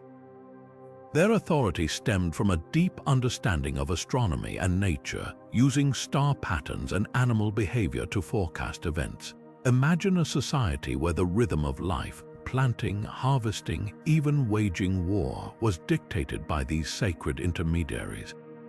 But Sign's story isn't just one of spiritual harmony. It's also a tale of resistance. As Islam spread across West Africa through trade and jihad, many kingdoms adopted the new faith. Sign, however, clung fiercely to its indigenous beliefs. The Sera people saw their religion as inseparable from their identity, and their rulers, like the legendary Mod Asinig Kumba Endorphin Famak Juf, refused to bow to external pressures. This defiance came to a head in the 19th century when the Marabout-led forces of the neighboring Muslim state of Kaya sought to impose Islam by force. The climax of this struggle was the Battle of Fandane Thiawathiwan in 1867. The Marabouts, confident in their superior numbers and firepower, underestimated Sign's strategic brilliance. The Sera army, though smaller, leveraged their knowledge of the terrain, drawing the enemy into a carefully laid trap. The result was a crushing defeat for the Marabouts, a victory that cemented Sign's reputation as a bastion of resistance. This wasn't just a military triumph, it was a cultural statement, a declaration that Sign would not surrender its soul. Yet, the kingdom's resilience couldn't shield it forever. Colonial powers, particularly the French, saw Sign's independence as an obstacle. By the late 19th century, Sign was absorbed into French West Africa, its sovereignty eroded. But the spirit of the Saltigue and the echoes of Fandane Thiawathiwan lived on, woven into the fabric of Sera identity. Today, Sign's legacy is a testament to the power of cultural preservation. Its rain priests still practice, their rituals a living bridge to the past. The battlefields where warriors once fought for their beliefs now serve as reminders of what it means to stand firm in the face of change. As we move forward, another kingdom emerges from the shadows, one where honey was more valuable than gold, and where a queen's prophecy would ignite a rebellion. The story of the Kingdom of Gama awaits. Leaving behind the defiant spirit of Sign, we journey just a short distance to its neighbor, the Kingdom of Saloum, where the earth itself tells stories of the past. Here, towering shell mounds rise like ancient skyscrapers, silent witnesses to a civilization that turned waste into wonder. But Saloum's history isn't just buried in layers of mollusk shells. It's also etched in the daring resistance of a queen who refused to let colonialism erase her people's legacy. The kingdom of Saloum, nestled along Senegal's fertile delta, was a marvel of sustainability long before the term existed. For centuries, the Sera Endat people built their economy around the Atlantic's bounty, harvesting oysters and clams. But what set Saloum apart was what they did with the leftovers. These weren't tossed aside, they were piled into enormous mounds, some reaching heights of over 30 feet. These shell middens, known as mbana, served as sacred cemeteries where generations were laid to rest atop the very resources that sustained them. Archaeologists now study these mounds like time capsules, finding pottery, tools, and even evidence of trade with distant kingdoms. Imagine a society so connected to its environment that even in death, they honored the cycle of life and sustenance. Yet Saloum's most gripping chapter unfolded in the 19th century when colonial forces cast their shadow over West Africa. Enter Queen Ndate Yala Mbodj, a ruler whose name still stirs pride in Senegal today. Unlike monarchs who compromised with European powers, Ndate Yala chose confrontation. When the French demanded control of Saloum's lucrative peanut trade, she famously retorted, "We have our own crops and rivers, we need nothing from you." Her defiance wasn't just words, it was action. She mobilized an army that included women warriors, using the dense mangroves as a guerrilla stronghold. Ambushes, sabotage, and strategic retreats became her trademarks, frustrating French commanders who expected a quick submission. One of her most audacious acts was the blockade of the Saloum River, cutting off French supply routes. For months, her forces used dugout canoes to harass colonial ships, proving that traditional warfare could outmaneuver modern firepower. Though vastly outgunned, Ndate Yala's tactics delayed French domination for years. Even after her eventual exile, her resistance became a blueprint for later anti-colonial movements. Today, Saloum's shell mounds are UNESCO-protected sites, while Ndate Yala's statue stands in Senegal's capital, a symbol of unbroken spirit. As we peel back these layers, both literal and metaphorical, we're reminded that power isn't always about grandeur. Sometimes it's in the quiet persistence of shells piled high, or in the courage of a queen who rallied her people against an empire. And now our exploration takes us eastward, where gold mines hid more than precious metal. They concealed a kingdom's desperate pleas for survival in the face of invaders. The Nubian kingdom of Datawa awaits. As we move upstream from Saloum's defiant shores, the Senegal River guides us to another pivotal kingdom, Takra, a name that once echoed across Saharan trade routes as West Africa's first Islamic state. While Ghana's wealth and Mali's splendor often dominate the narrative, Takra's strategic embrace of Islam reshaped the region's spiritual and economic landscape centuries before its neighbors followed suit. Nestled along the fertile banks of the Senegal River, Takra thrived as a crossroads of faith and commerce. By the 11th century, its rulers made a historic pivot. They adopted Islam not just as a personal creed, but as the kingdom's official religion. This wasn't merely a spiritual choice, it was a masterstroke of diplomacy. Takra positioned itself as the gateway between sub-Saharan Africa and the Muslim world, winning favor with North African traders who prized its stability. Imagine camel caravans arriving from the desert, laden with slabs of Saharan salt, only to depart with gold dust mined from Takra's hinterlands. The kingdom's markets buzzed with this gold for salt exchange, a delicate balance of supply and demand that fueled empires. Yet Takra's relationship with its neighbor, the Ghana Empire, was far from simple. While Ghana clung to its traditional religions, Takra's Islamic identity gave it unique leverage. Arab geographer al-Bakri noted how Takra's king, War Jabai, enforced Sharia law, a bold move that attracted Muslim scholars and traders seeking a familiar legal framework. This alignment didn't just bring wealth, it brought military alliances. When the Almoravid reformists swept across the Sahara in the 1070s, Takra joined their campaign against Ghana, weakening its rival and redirecting gold flows toward its own coffers. But Takra's true innovation lay in its economic foresight. Unlike Ghana, which hoarded gold to project power, Takra circulated it. The kingdom minted its own gold coins stamped with Arabic script, a rarity in sub-Saharan Africa at the time. These coins didn't just ease trade, they broadcast Takra's sophistication to distant realms. Even as the Mali Empire later eclipsed it, Takra's model endured. Its emphasis on currency standardization and Islamic governance became blueprints for successors like Mali and Songhai. Today, Takra's legacy lingers in Senegal's spiritual DNA. The riverbanks where its markets once stood are now pilgrimage sites, and its name survives in the local term Tukula, denoting Muslim communities descended from its people. As we follow the Senegal River further east, we'll encounter a kingdom where gold wasn't just traded, it was worshipped, sparking myths that lured Europeans into Africa's heart. The Kingdom of Wider Beckons. Now, let's journey eastward from the Senegal River to the vast savannas of the Volta Basin, where the Mossi kingdoms carved out a fierce and fascinating legacy. Unlike Takra's gold and faith diplomacy, the Mossi ruled through a blend of cavalry might and spiritual authority, creating a complex web of power that stretched across modern-day Burkina Faso.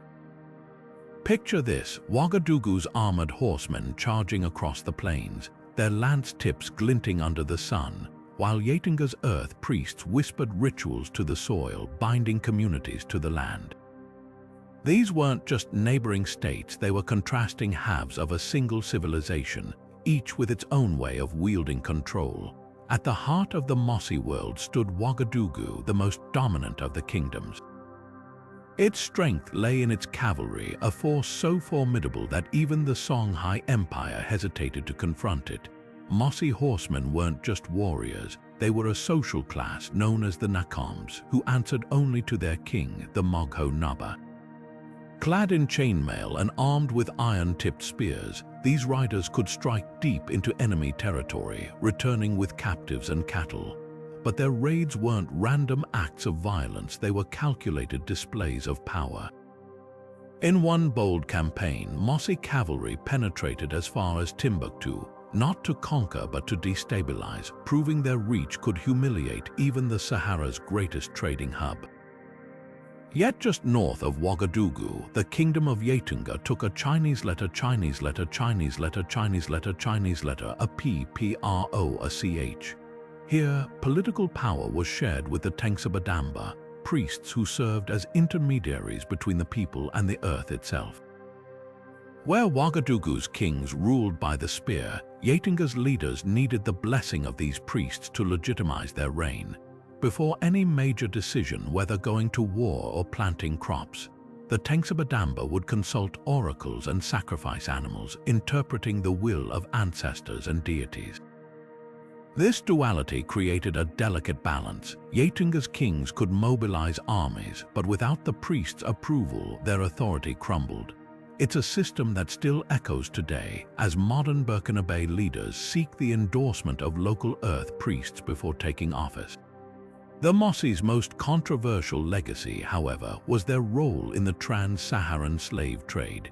Unlike coastal kingdoms that fed the Atlantic system, the Mossi supplied captives to the north. Their raids targeted non-Muslim communities along the Niger Bend, with slaves marched to markets in Timbuktu or Gao. But there's a twist: many Mossi commoners despise the trade. Oral traditions tell of villages hiding potential victims or helping them escape, revealing a society torn between state profit and grassroots morality. What makes the Mossi kingdoms truly remarkable is their endurance. While empires like Mali and Songhai rose and fell, the Mossi maintained their independence for over 5 centuries, outlasting droughts, jihadist campaigns, and European colonialism. Their secret: flexibility. When French forces arrived in the late 19th century, the Mogho Naba didn't fight. He negotiated, preserving his ceremonial role even under colonial rule. Today, his descendant still holds court in Ouagadougou, advising Burkina Faso's government. while Yatunga's earth priests continue their rituals, their chants blending with the hum of motorbikes outside. As we leave the mossy, sun-baked plains, our next stop takes us to a kingdom where gold wasn't just currency, it was divine. The legend of Beda's serpent and the Ghana Empire's rise from myth to reality awaits. Shifting our focus southward from the arid plains of the Mossy, we arrive in the lush landscapes of northern Ghana, where the kingdom of Dagbon tells a story of mythical origins and resilient survival. Unlike the cavalry-driven Mossy, Dagbon's roots trace back to a single legendary hunter, Tohezi, whose exploits still echo in the drumbeats of its royal courts. Imagine a figure straight out of epic lore, a red-eyed warrior from the east, striding into the unknown with nothing but a bow and unshakable destiny. According to Dagomba oral tradition, Tohezi wasn't just a skilled hunter, he was a unifier. While tracking game through the savannah, he encountered scattered clans and through marriage alliances and battlefield victories knit them into a kingdom. His red eyes, said to glow like embers, weren't just a physical trait but a symbol of divine favor, marking him as the chosen founder of a dynasty that would endure for centuries. Dagbon's golden age unfolded under Yananayagzi, Tohezi's successor, who transformed the kingdom into a centralized state. He didn't just build palaces, he designed a governance system that balanced power between chiefs and earth priests, much like the Mossy's dual authority, but with a distinctly Dagomba twist. Where Yatunga's priests held veto power, Dagbon's Tindonas, or spiritual custodians, shared jurisdiction with secular rulers. Villages were organized into hierarchical clans, each with its own sacred grove and ancestral shrines.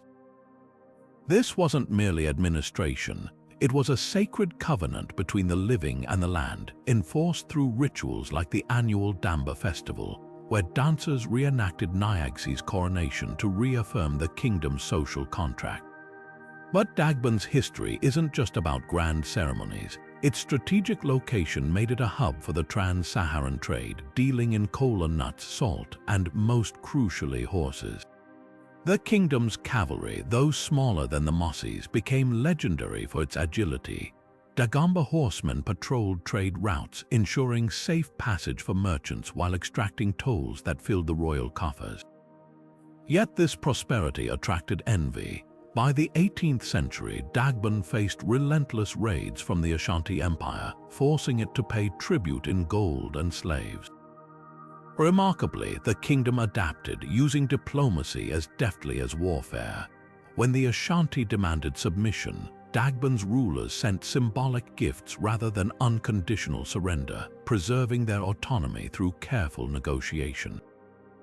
The British colonial era brought a new kind of conflict, one that exposed fissures within Dagbon itself.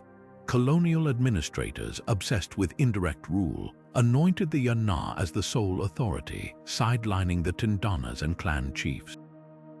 This disrupted centuries of balance, fueling tensions between the Dagomba people and their Konkamba neighbors.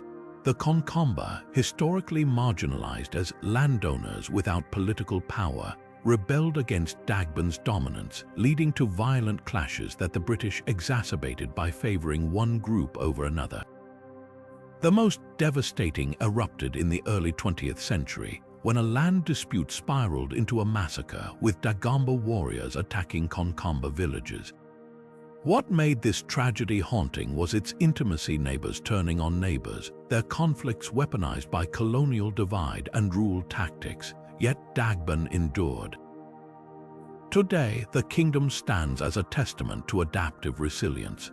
The Yana still holds court in Yendi, his authority now blending tradition with modern governance. Meanwhile, festivals like Bugum Chugu, the Fire Festival, honor Tohezi's legacy with torchlit processions, symbolizing the kingdom's unbroken thread from myth to modernity. Even the scars of British-era conflicts haven't faded entirely. Reconciliation efforts between Dagombas and Konkambas continue, a reminder that history's wounds heal slowly. As Dagbon's drummers recount tales of red-eyed heroes and hard-won survival, our journey takes us next to a kingdom where gold wasn't mined, it was worshipped. The story of Bonneman's golden stools and the birth of Akan power awaits. Now we turn our gaze from the horse markets of Dagbon to the shimmering goldfields of Bonneman, where wealth wasn't just measured, it was woven into the very fabric of spiritual and political power. Nestled in what's now Ghana's Bono region, Bonneman wasn't just a kingdom. It was the cradle of Akan civilization and the birthplace of a gold trade so prolific, its legacy still echoes in modern jewelry stores worldwide. Picture this, by the 11th century, while Europe was muddling through the Middle Ages, Bonneman's artisans were perfecting the lost wax casting technique, turning raw gold into intricate weights the size of thumbnails. These weren't mere measuring tools, they were miniature masterpieces, shaped like leopards, swords, or proverbs made tangible. A merchant might trade an ounce of gold dust using a weight shaped as a hornbill, symbolizing vigilance, or a twisted snake warning against deceit. This system didn't just facilitate commerce, it turned every transaction into a cultural dialogue, embedding Akan philosophy into economics. The brilliance of Bonneman's weights went beyond artistry. They became the blueprint for the Ashanti Empire's famed gold economy centuries later. When the Ashanti rose to prominence, they didn't reinvent the wheel. They adopted Bonneman's standardized weight units like the Peredwan, equivalent to roughly 1 troy ounce. Even the Ashanti's golden regalia, from ceremonial swords to royal rings, borrowed techniques Bonneman's smiths had refined over generations. This cultural transmission wasn't accidental. Oral histories suggest Bonneman's traders, venturing south to escape drying gold veins, carried their knowledge to Kumasi, where Ashanti craftsmen elevated it to new heights. But Bonneman's most enduring legacy might be the myth of the golden stool, the sacred symbol of Ashanti unity. According to tradition, the stool descended from the heavens in the late 17th century, carried by a chain of gold and floating onto the lap of Ashanti King Osei Tutu. Yet scholars whisper an alternative origin, that the stool's design and spiritual significance were inspired by Bonneman's royal stools, which were often gold-leafed and believed to hold the soul of the kingdom. In Bonneman culture, a ruler's stool wasn't furniture, it was a living relic anointed with sacrificial blood and stored in sacred groves. When an Ashanti king declared, "The golden stool is the nation," he might have been echoing a Bonneman creed centuries older. What makes Bonneman's story haunting is its vanishing act. By the 18th century, the kingdom had fragmented, its people dispersed across the Akan world. Some blame climate shifts that depleted gold-rich rivers, others point to raids by the rising Denkyera kingdom. But Bonneman didn't truly disappear, it dissolved into the cultural DNA of modern Ghana. Today, when an Ashanti chief weighs gold with a brass leopard, or when festival dancers mimic ancient Bonneman smelting rites, they're keeping alive a civilization that turned precious metal into something far richer, an immortal identity. As the glow of Bonneman's gold fades from our view, another kingdom emerges from the shadows, one where wealth came not from the earth, but from the tragic currents of the Atlantic. The story of Wagadu and its infamous door of no return awaits just ahead. The shimmering gold of Bonneman gives way to a darker legacy as we step onto the shores of the kingdom of Wagadu, a place where wealth was measured not in precious metals but in human lives. Nestled in what is now southern Benin, Wagadu became one of the most notorious hubs of the Atlantic slave trade, its ports funneling countless souls toward unimaginable fates. But this kingdom's story isn't just about tragedy, it's about resilience, cultural survival, and the eerie origins of traditions that still pulse through the Americas today. At its height in the 17th century, Wagadu was a bustling crossroads where European fortresses, Portuguese, French, British, lined the coast like vultures. Unlike other African kingdoms that resisted the slave trade, Wagadu's rulers, like the infamous King Hafan, saw it as an economic inevitability. They negotiated with European traders, exchanging captives for guns, cloth, and rum, often sourced from raids deep into the interior. The kingdom's geography made it a grimly perfect middleman. Its ports were accessible to massive slave ships, while its inland networks supplied a relentless flow of captives from rival kingdoms and beyond. Central to this horror was the Door of No Return, a haunting archway in Ouidah where enslaved people took their last steps on African soil. Walking through it meant vanishing into the bowels of waiting ships, a psychological breaking point designed to sever all ties to homeland and identity. Yet even in this brutality, traces of Waidah's culture persisted.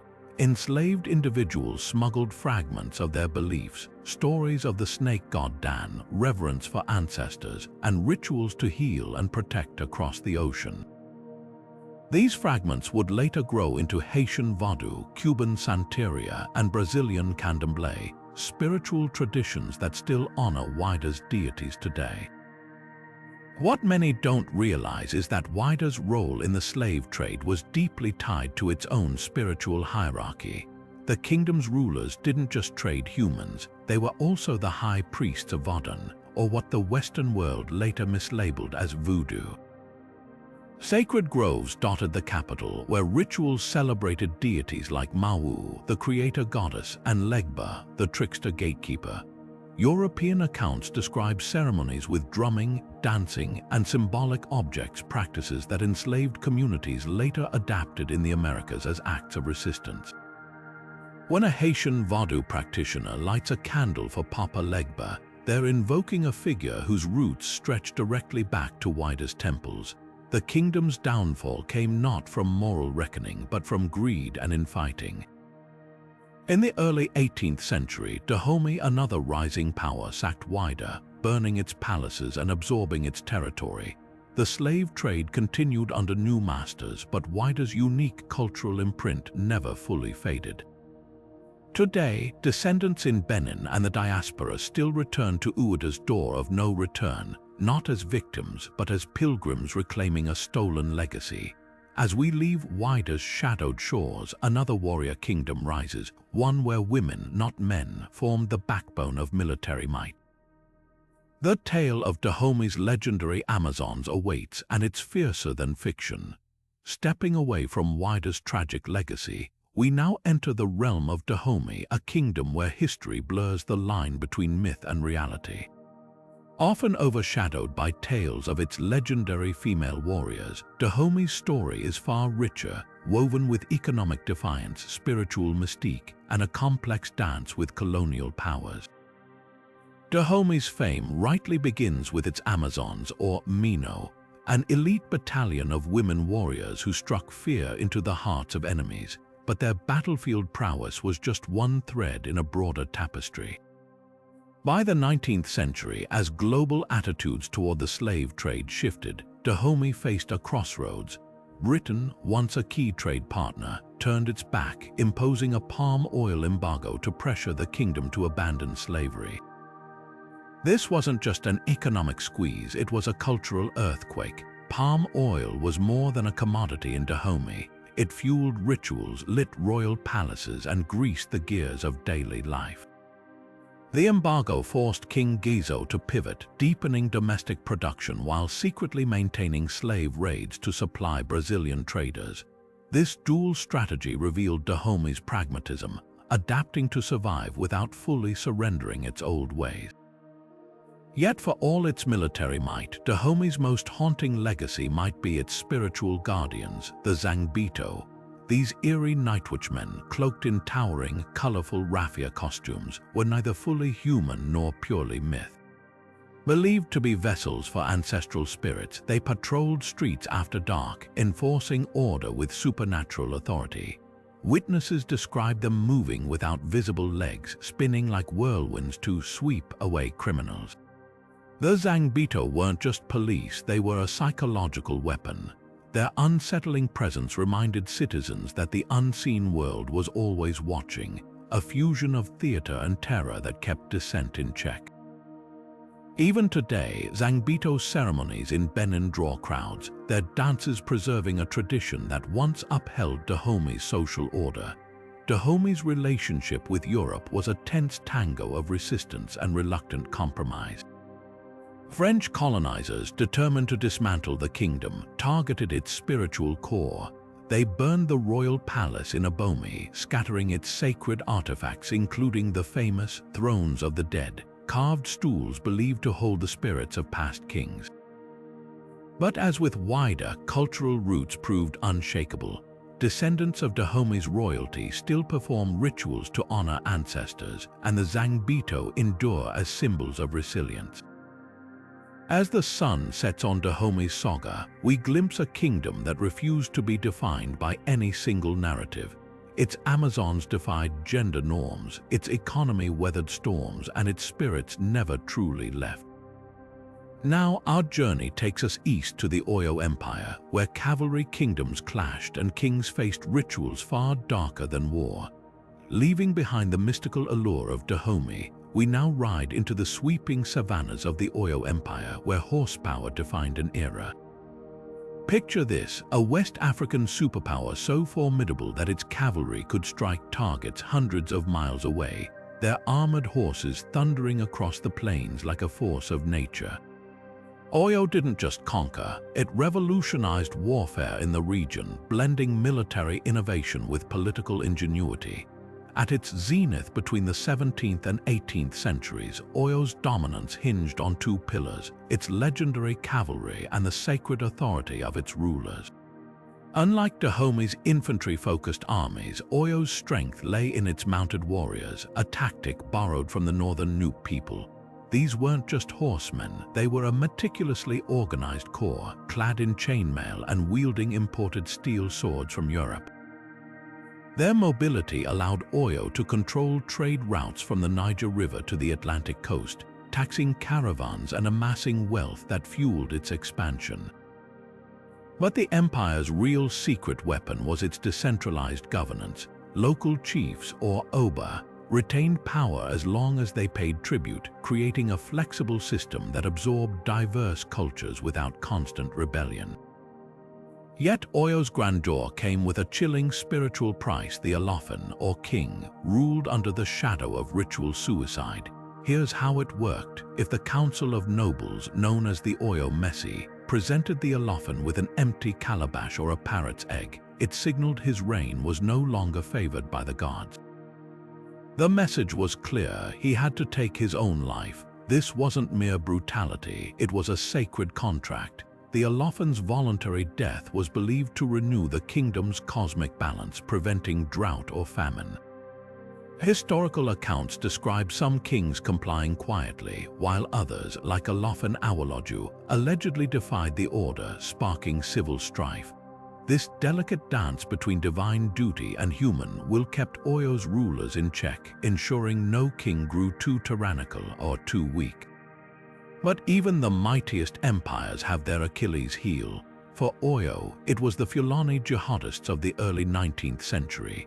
As Islamic reformist movements swept across West Africa, Oyo's northern vassal states like Ilorin revolted under the influence of Fulani clerics. The empire's cavalry, once unstoppable, faltered against guerrilla tactics and internal betrayal. Ilorin's defection in 1815 wasn't just a military loss, it severed Oyo's lifeline to the Sahelian horse traders, crippling its army. Meanwhile, slave rebellions and Yoruba civil wars fractured the empire from within. By the 1830s, Oyo was a shell of its former self, its capital sacked, its territories splintering into rival city-states like Ibadan and Abeokuta. What makes Oyo's fall so haunting is its echoes in modern identity. Today's Yoruba people still honor the Olofin's lineage in the ancient city of Oyo Isle, where ruins whisper of imperial glory. The phrase Oyo Empire evokes not just conquest but a cultural blueprint, one where innovation and tradition collided, then scattered like seeds across the diaspora. As we move forward, prepare to uncover Nubia's forgotten Christian kingdom, Datawo, where pharaonic echoes met medieval faith in the Nile's shifting sands. Now let's journey southward from Oyo's fading cavalry to a kingdom clinging to survival in the Nubian desert Detawo. While Oyo's decline was marked by cavalry battles and political betrayals, Detawo's struggle played out in desperate ink strokes on parchment as its Christian rulers penned pleas for help to distant pharaohs. Imagine a realm caught between eras, a medieval African kingdom still invoking the authority of ancient Egypt's rulers, even as Bedouin raiders closed in. Detawo emerged in the 12th century as one of the last Christian Nubian states, a flickering candle in the shadow of Makuria's collapse. Nestled along the Nile's bend, it became a sanctuary for Coptic Christianity, its churches adorned with frescoes of archangels wearing distinctly African features. But what makes Detawo extraordinary aren't just its surviving murals, it's the letters.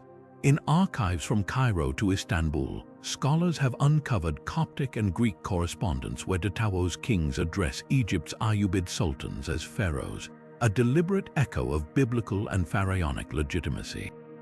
One parchment dated around 1170 begs Sultan Saladin for military aid against Bedouin tribes ravaging their farmlands. To the majesty of Pharaoh, your servants of Detawo perish while the wolves of the desert steal our children. The appeal to Saladin as a pharaoh wasn't mere flattery, it was a strategic nod to the ancient bond between Nubia and Egypt, a bond that had once seen pharaohs marry Nubian princesses. Yet Detawo's letters reveal more than desperation, they expose a sophisticated diplomatic playbook. When Ayyubid help proved inconsistent, Detawo's rulers turned to Ethiopia, offering ivory and gold to Zagwe kings in exchange for Aksumite mercenaries.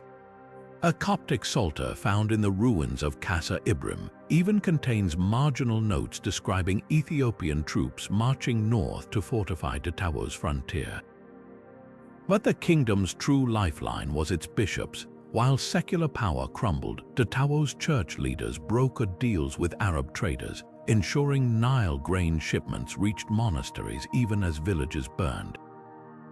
A bishop's ledger from 1250 details how they paid Bedouin chieftains in silver crosses to spare cathedral towns, a stark contrast to the fiery resistance of Makuria's earlier kings.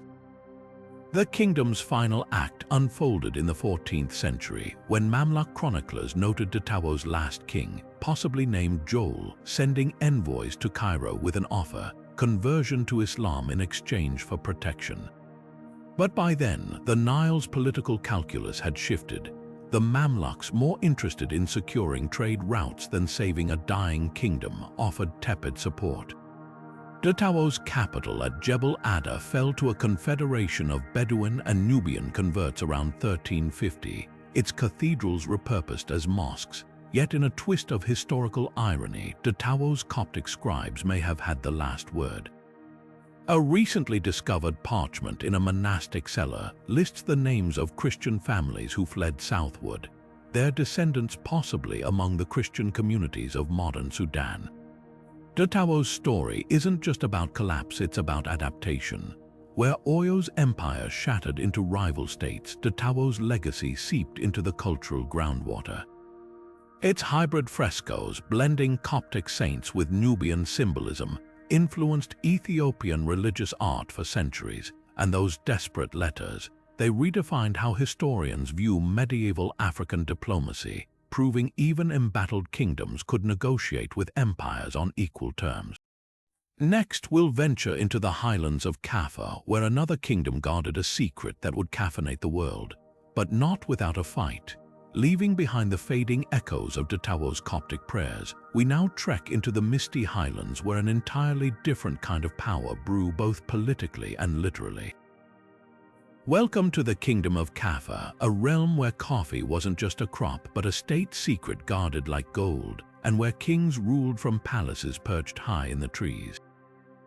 Nestled in what's now southwestern Ethiopia, Kaffa's story begins with its most famous export, though its people fought fiercely to keep it from leaving. Long before coffee shops dotted global cities, Kaffa's ancestors were the first to cultivate wild coffee plants, brewing the berries into a potent drink called buno as early as the 9th century. But here's the twist. For centuries, Kaffa's rulers banned the export of live coffee beans, enforcing harsh penalties on anyone caught smuggling them. A royal decree etched onto a stele at the old capital, Andorra, warned, "The seed that stirs the mind shall not cross the mountains." This wasn't mere trade protection, it was spiritual. Local law held that coffee's energizing effects came from the waka spirit dwelling in the beans, and letting outsiders profit from it would invite divine wrath. Kaffa's kings weren't just coffee custodians, they were architectural innovators. Unlike the stone palaces of Aksum or the mud brick forts of Nubia, Kaffa's royalty built their residences high in the branches of ancient waka trees. These tree-house palaces, some 3 stories tall, served both as status symbols and tactical strongholds. Portuguese missionary Francisco Alvarez, who visited in 1526, described King Ali Goffo's aerial court. His Majesty dines above the clouds, reached by rope ladders his guards pull up at dusk while leopards prowl below. The design wasn't whimsical, it thwarted slave raids from neighboring kingdoms and offered vantage points to spot invading armies through the dense forests. But Kaffa's most fascinating battles weren't fought with spears, they were waged through economic sabotage. When Ottoman traders began smuggling coffee beans to Yemen in the 16th century, Kaffa's rulers retaliated by flooding foreign markets with deliberately spoiled batches, souring Arabia's first taste of their prized crop. A Yemeni merchant's journal from 1584 complains, "The beans from Kaffa's highlands arrive moldy, yet their people sip a black nectar of unmatched strength." It wasn't until the late 17th century, when Oromo migrations disrupted Kaffa's borders, that coffee seedlings finally spread globally, ironically carried off by the very invaders the tree palaces were meant to deter. The kingdom's decline came not from conquest but from an overplayed hand. In 1887, King Gaki Shirokho refused Emperor Menelik's demand to modernize coffee exports, declaring, "Let the waka sleep in the soil."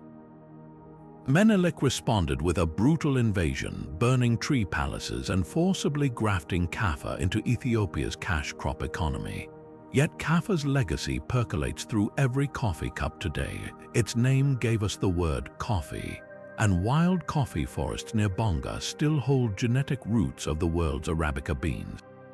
Next, we'll follow the scent of civet musk to the Jibe River, where another kingdom turned animal pheromones into a medieval perfume empire.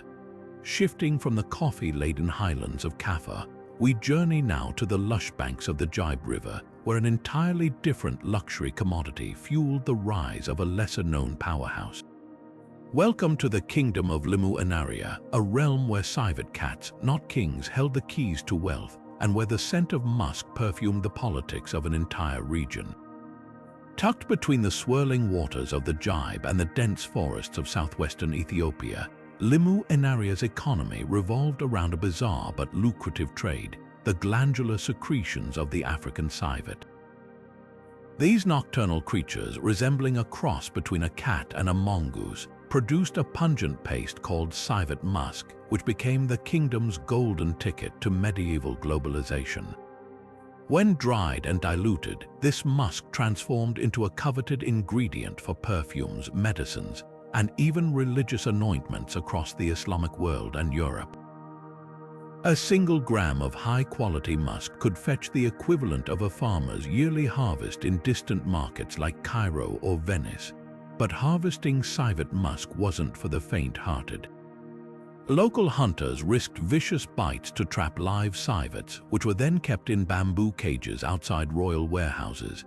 The extraction process, described in a 15th-century Arabic manual found in Timbuktu, involved scraping the glands with a silver spoon, once every 9 days per animal to avoid infection. The kingdom's Aban Muja musk overseers enforced strict quality control, executing anyone caught adulterating the paste with donkey fat or tree resins. A surviving trade ledger from the port of Zaila notes that Limu Inaria supplied 70 jars of pure musk annually to the Mamluk Sultanate, enough to send every palace from Damascus to Granada. Limu Inaria's rulers didn't just profit from this trade, They weaponized it. When neighboring kingdoms like Jimma threatened invasion, they'd send envoys with musk-laced gifts, knowing the addictive allure of the scent would buy temporary alliances. A particularly cunning queen, Buluma Atigo, once halted an advancing army by dispatching perfumed robes to its generals, a move chronicled in the Ethiopian royal chronicles as the war won by fragrance. But the kingdom's real nemesis wasn't rival states. It was the relentless Oromo migrations of the 16th century. As Oromo pastoralists surged westward, they disrupted the delicate ecosystem sustaining Limu Enaria's civet forests. The Gada Oromo age-set warriors viewed the musk trade as wasteful, preferring cattle raids to gland scraping.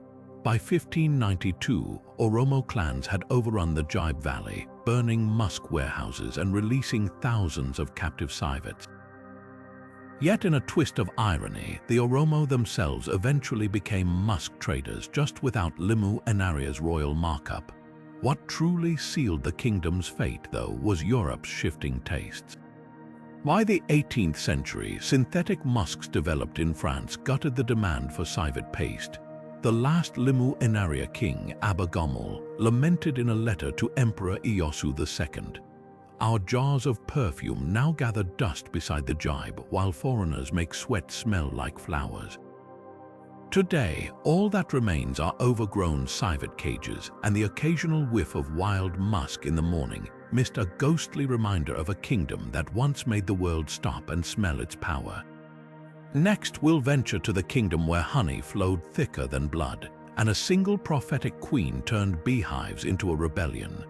From the musky intrigues of Limu Enaria, let's follow the Jibe River's curve to a kingdom where gold wasn't mined, it was harvested from beehives.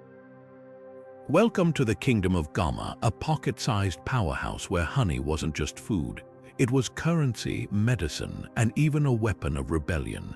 Nestled in the highlands of southwestern Ethiopia, Goma was the smallest of the Jibe states, barely half the size of modern-day Rhode Island, but it punched far above its weight.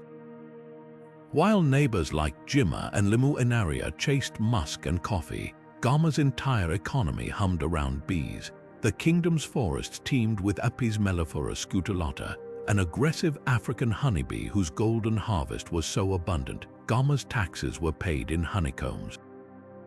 A visiting Egyptian merchant in the 1700s wrote, "Their markets smell of wildflowers, and children lick their fingers after counting coins of beeswax." But Goma's true innovation was Burma, a fermented honey wine so potent it became the kingdom's diplomatic calling card. Royal brewers aged it in hollowed-out inset false banana trunks, a technique still used today in Ethiopian mead ceremonies. A single jar of vintage Burma could buy 3 cattle from the Oromo or secure safe passage through hostile territories. European explorers like Charles Becker, who sampled it in 1842, claimed it tasted of fire and clover with the kick of a mule. The kingdom's most legendary figure, Queen Gumiti, turned this honey economy into a rebellion. When Emperor Tewodros II's troops demanded Goma's submission in 1855, Gumiti, a beekeeper-turned-ruler, refused. Instead, she orchestrated one of history's most unconventional resistances. Knowing Tewodros's soldiers coveted Burma, she ordered her people to lace their honey stores with koso, a parasitic plant that caused violent hallucinations. As recorded in the Chronicle of the Jibe Kings, entire battalions danced naked until their spears became serpents after raiding Goma's warehouses. Gumiti's prophetic visions, whispered to her by sacred bees kept in the palace rafters, guided her next move. She ordered thousands of hives hung along invasion routes. When Tewodros's cavalry advanced, Goma's warriors smoked the hives, unleashing swarms that drove men and horses into the river. A surviving soldier's diary describes the sky turning black with wings, our horses stampeding with faces swollen like gourds. Yet Goma's defiance couldn't last forever. By 1865, neighboring kingdoms envious of its honey wealth formed an alliance. They set fire to Goma's apiaries during the dry season, a catastrophe still mourned in Ethiopian folktales as the burning of the Golden Forest. Today, modern beekeepers in Gama's former territory still find shards of ancient clay hives in the soil, some still sticky with traces of honey after 150 years. As we leave this land of liquid gold, prepare to cross into a kingdom where democracy wasn't a modern import. It was carved into the very fabric of its society centuries before Europe's Enlightenment. Now, shifting our focus to a kingdom where democracy wasn't just an idea but a way of life centuries before the modern world caught on, we arrive at the kingdom of Gama.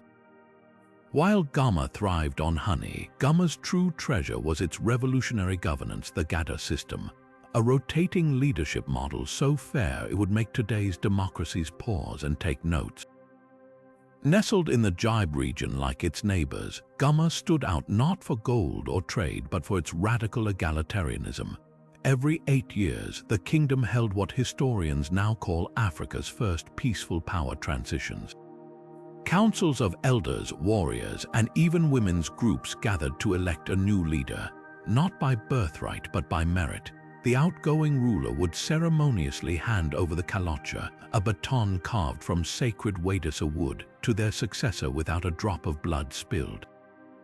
Dutch explorer Juan Maria Schuver, who witnessed an 1880 transfer, wrote, "They change kings as Europeans change hats, with more ceremony but far less fuss." But Gama's real test came when Emperor Menelik II of Ethiopia set his sights on the Jibe region in the late 1800s. While other kingdoms fell to his modern rifles and cannons, Gama's Gada system became its secret weapon. Instead of relying on a single ruler's decisions, war strategies were debated in open assemblies where even junior warriors could propose tactics, their most ingenious move. Turning Menelik's artillery against him, knowing Ethiopian forces depended on mule trains to haul their heavy German-made cannons, Gama's scouts, many of them teenage shepherds, mapped every waterfall and muddy slope. During the 1896 invasion, they lured Menelik's mules into quicks and pits disguised as grassy meadows, immobilizing entire batteries. A frustrated Italian arms dealer's letter complains, "His Majesty's guns now decorate swamps like bronze lilies." When artillery failed, Menelik tried diplomacy, offering Gama's council lavish gifts if they'd abandon Gada. The elders famously sent back a single inset leaf, the Ethiopian symbol of resilience, with honey smeared along its veins. The message was clear: they'd bend like the leaf but never break their system. The final battle at Mount Toba in 1898 became legend. Outnumbered 5-1, Gama's forces used the mountain's echoic cliffs to amplify their war chants, creating the illusion of vast numbers. Menelik's frontline troops, hearing what seemed like an army of thousands, retreated in panic. Though Gama was eventually annexed like its neighbors, its democratic spirit lived on. Today, Ethiopia's constitution recognizes Gada as intangible cultural heritage, and Gama's descendants still sing Bakalcha, the anthem of the rotating baton, at local elections. As we move from these highland defenders of democracy, our path now leads to a kingdom where modernization and mystery walked hand in hand. Leaving behind the echoes of Gama's democratic defiance, we journey now to a kingdom where progress and mystery collided in the highlands of southwestern Ethiopia, the kingdom of Jimma. Here, a visionary ruler and a shadowy cult wove a tale as intriguing as any historical thriller. At the heart of Jimma's transformation stood Abba Jifar II, a Muslim reformer who took the throne in 1878. While neighboring kingdoms clung to tradition, Jifar embraced change with startling pragmatism. He hired Greek masons to build Africa's first cobblestone roads outside of European colonies, connecting Jimma's bustling markets to distant trade routes. Arab merchants called it the Paris of the Horn, for its street lamps, fueled by locally refined sesame oil, lit every night to guard against hyenas and thieves. But Jafar's most revolutionary move was his Court of Appeals, where any subject, even enslaved individuals, could challenge rulings through a jury of their peers. Swiss missionary Werner Munzinger noted, "A coffee porter here enjoys more legal recourse than a duke in Bavaria." Yet beneath Jimma's gleaming modernity lurked an enigma that baffled even Jifar, the so-called human leopard cult. Ethiopian chronicles describe initiates who wore spotted cloaks and filed their teeth into fangs, allegedly gaining the power to shapeshift. Court records from 1893 detail the trial of a group accused of using leopard skin pouches to carry human fat, a substance believed to confer invisibility. What made these accounts chillingly plausible was Jimma's dense forests, where real leopards killed hundreds annually. When villagers found bodies with surgical precision, wounds, livers removed without disturbing surrounding organs, even Jifar's rationalist reforms couldn't quell the panic. The cult's possible origins trace back to the kingdom of Kaffa's coffee guards, who once wore leopard pelts as uniforms. As coffee profits declined, some historians suggest disenfranchised guards may have repurposed their rituals into extortion networks. Others point to Jimma's Waka spirit mediums, who traditionally mediated between humans and animals. Whatever the truth, Jifar took drastic action. In 1895, he imported 7 Bengal tigers from British India, releasing them into the forests as natural investigators. The logic was brutal, but effective tigers hunt leopards. Within 2 years, leopard attacks dropped by 80% and cult sightings vanished. Jimma's contradictions didn't end there. While Jifar built schools teaching Arabic math and French geometry, he also maintained a secret library of over 300 animated bronze statues. German ethnographer Leo Frobenius claimed these automata could mimic human speech when heated, likely an early example of steam-powered vocal mechanisms. One figure, allegedly modeled after Jifar's grandmother, still whispers prayers in the Oromo language when warmed by sunlight at the National Museum in Addis Ababa.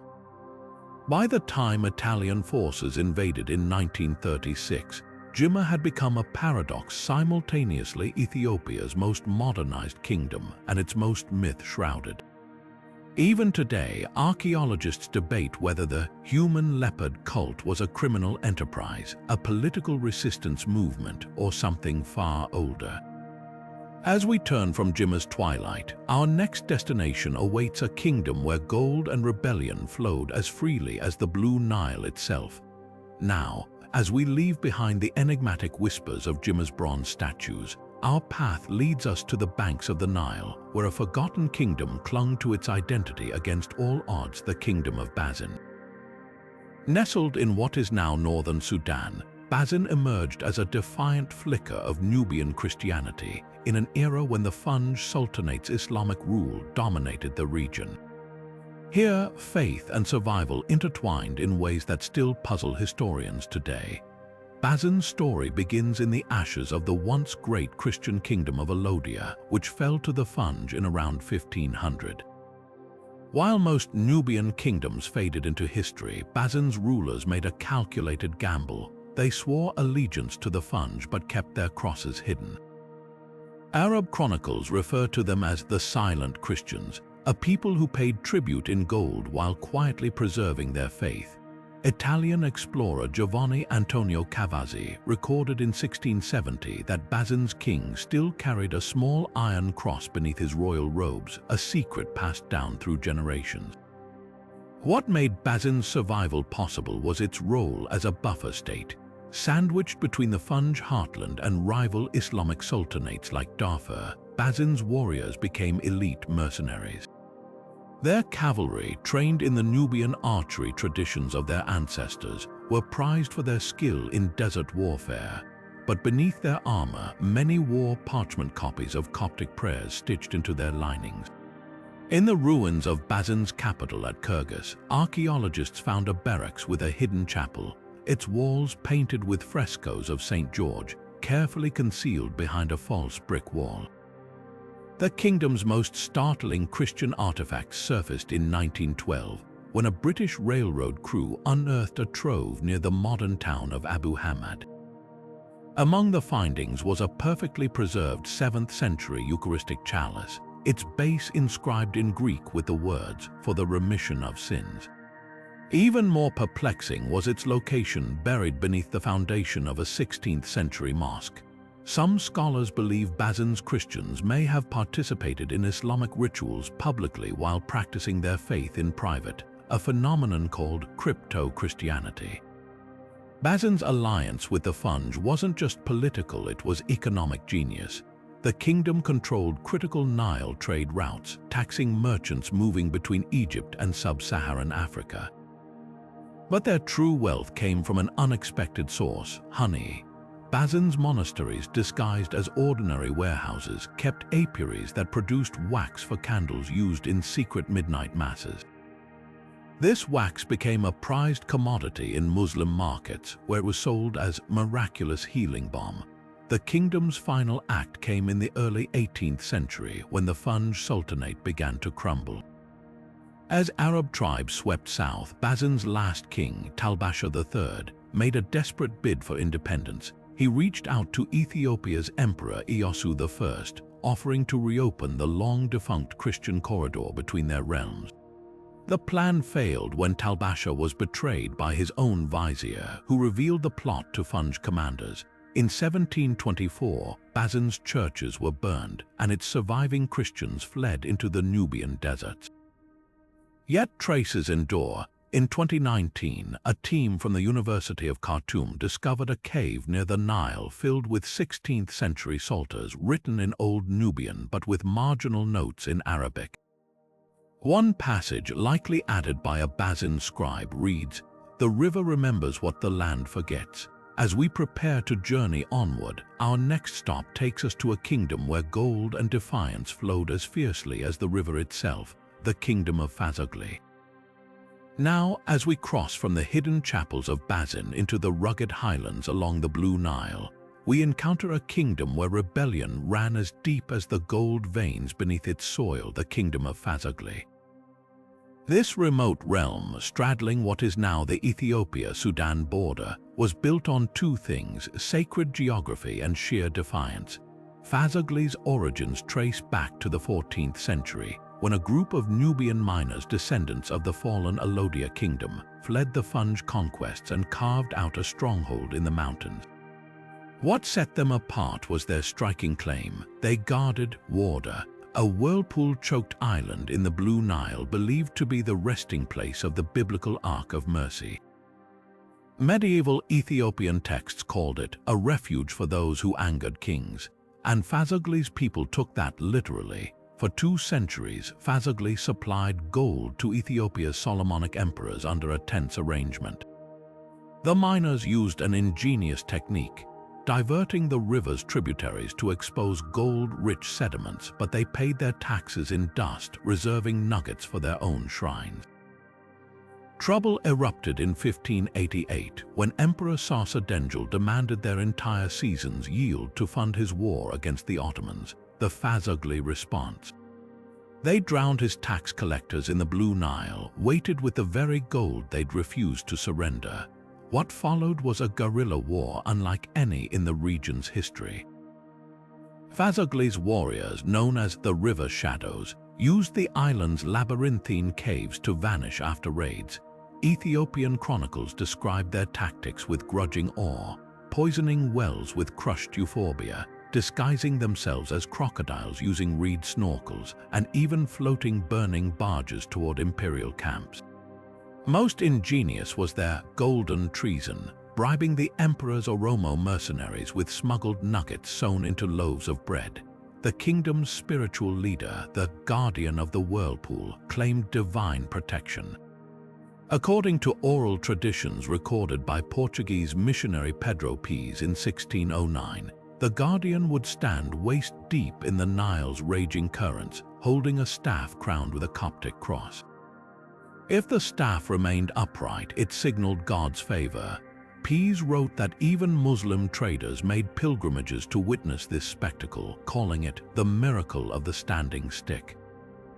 Fazogli's downfall came from an unexpected source, not Ethiopian armies, but ecology. In 1635, a catastrophic landslide blocked the Blue Nile for 3 days, causing widespread famine. With their gold pits submerged and crops ruined, the Fazogli people split. One faction, led by Queen Adair, fled to Ethiopia's Lake Tana, where they became the goldsmiths of Gondar. The other group, following the last guardian, Abuna Gabra Manfas, supposedly took the Ark of Mercy's relics to a secret island monastery. Modern clues emerged in 2014, when archaeologists scanning the Blue Nile's banks with ground-penetrating radar found unnatural tunnels beneath the riverbed, possibly ventilation shafts for underwater gold workings. Even more tantalizing, a 1650 Ottoman map recently discovered in Istanbul's archives marks Jazirat al-Dahab, Island of Gold, at Fazogli's coordinates with a note, "Here the river swallows greed." As we move forward, our journey takes us westward to the sands of Darfur, where another kingdom wove its legacy from threads of myth and resistance, the Tunja Kingdom. Now, as we leave behind the treacherous whirlpools of Fazogli, our journey takes us into the vast deserts of Darfur, where whispers of a forgotten kingdom blur the lines between history and legend, the Tunja Kingdom. Nestled in what is now Western Sudan, this enigmatic realm emerges from the sands like a mirage, its story stitched together from fragments of oral tradition, contested chronicles, and a tantalizing connection to Jewish heritage that sets it apart from its African neighbors. The Tunja people, who rose to prominence around the 14th century, remain one of the Sahara's most puzzling civilizations. Their origins are cloaked in mystery, with local oral histories suggesting a lineage tied to the Jewish diaspora. Darfurian elders speak of a founding ruler named Ahmad al-Makwa, described in songs as the blue-eyed king who kept the Sabbath. Portuguese traveler Francisco Alves, writing in 1520, recorded merchants in Ethiopia mentioning a land of black Jews beyond the Nile, possibly referencing Tunja. Even more intriguing are the Tunja's circular stone citadels, which some scholars argue resemble ancient Israelite structures more than typical Sahelian architecture. What fueled their rise, salt and stealth? The Tunja controlled the vital Bernatron salt mines, a commodity as precious as gold in the desert trade. But their real power lay in diplomacy. Unlike neighboring empires that relied on brute force, the Tunja mastered what historians call the art of the shadow alliance. They married into fur noble families, adopted local languages, and even permitted Islamic judges in their courts, all while allegedly practicing Judaism in secret. A surviving 16th century letter from a Moroccan scholar complains of a sultan in the Sudan who lights Friday candles yet quotes the Torah. Then came the Tunga fur wars, a conflict shrouded in as much mystery as the kingdom itself. In the late 1500s, the Muslim fur people, once Tunja allies, turned against them. Chronicles from Egypt's Ottoman governors describe bizarre battlefield rituals, Tunja warriors wearing iron bells to confuse enemy horses, and fur imams accusing them of sorcery with square parchments, possibly Torah scrolls. The climax came in 1606 at the Battle of Jabal Mara, where fur leader Suleiman Solong supposedly used a copper snake staff to break Tunja defenses, echoing the biblical tale of Moses' serpent. After their defeat, the Tunja didn't vanish, they melted into the landscape. Some converted to Islam and became artisans in Kobe, famed for their geometric pottery designs that suspiciously resembled Jewish star motifs. Others, according to Darfurian folklore, fled to the Tibesti Mountains where their descendants still guard a box of black stone said to hold sacred texts. Modern DNA studies add another layer. Some Tunja-descended communities carry a genetic marker common among Jewish priestly lines.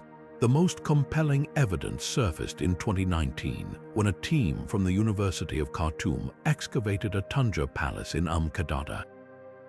Beneath the Islamic-era courtyard, they found a hidden chamber containing a brass menorah and a slab inscribed with Sabaean letters, a script used by Jewish communities in ancient Yemen. As we prepare to venture further into the heart of Africa, These fragments of the Tunja's legacy remind us that history's most captivating stories often lie where cultures collide, resist, and ultimately transform. As we step away from the enigmatic ruins of the Tunja Kingdom, our path now leads us into the scorching savannas of Central Africa, where the Wagadu Empire once cast its long shadow. Rising in what is now eastern Chad, this formidable kingdom carved its name into history not through delicate diplomacy, but with the unrelenting force of its warrior kings and the chilling efficiency of its slave caravans. The Wagadu Empire, emerging in the early 16th century, became infamous as the land where the chains never cooled. Unlike other African states that traded captives as one commodity among many, Wagadu built its entire economy on human trafficking. Their raiding parties, called Gazwa, would strike deep into neighboring lands, sometimes reaching as far as the Central African Republic. A French colonial officer in 1893 recorded a caravan arriving in the capital of Abéché with over 2,000 enslaved people yoked together with bark ropes, their path marked by bleaching bones from previous marches. But what made Wagadu truly terrifying was its system of taxation in flesh. Subject peoples like the Sera and Mazalit weren't just raided, they were forced to deliver annual quotas of slaves to avoid total annihilation. A surviving 1842 tax roll lists exact numbers: 500 young men from Dar Kuti, 300 women from Dar Runga. Those who resisted faced the Red Harvest, whole villages impaled on sharpened stakes around Abéché's walls as warnings. The empire's military might reach its peak under Sultan Muhammad al-Sharif, who ruled from 1835 to 1858. His elite cavalry, armored in quilted cotton soaked in salt water to stop musket balls, could cover 60 miles in a single day.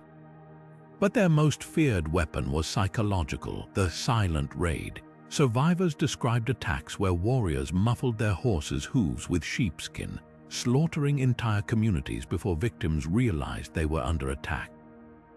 Everything changed when France's Foreign Legion arrived in 1899. Wagadu's last sultan, Meroë, made his stand at the Battle of Nielem.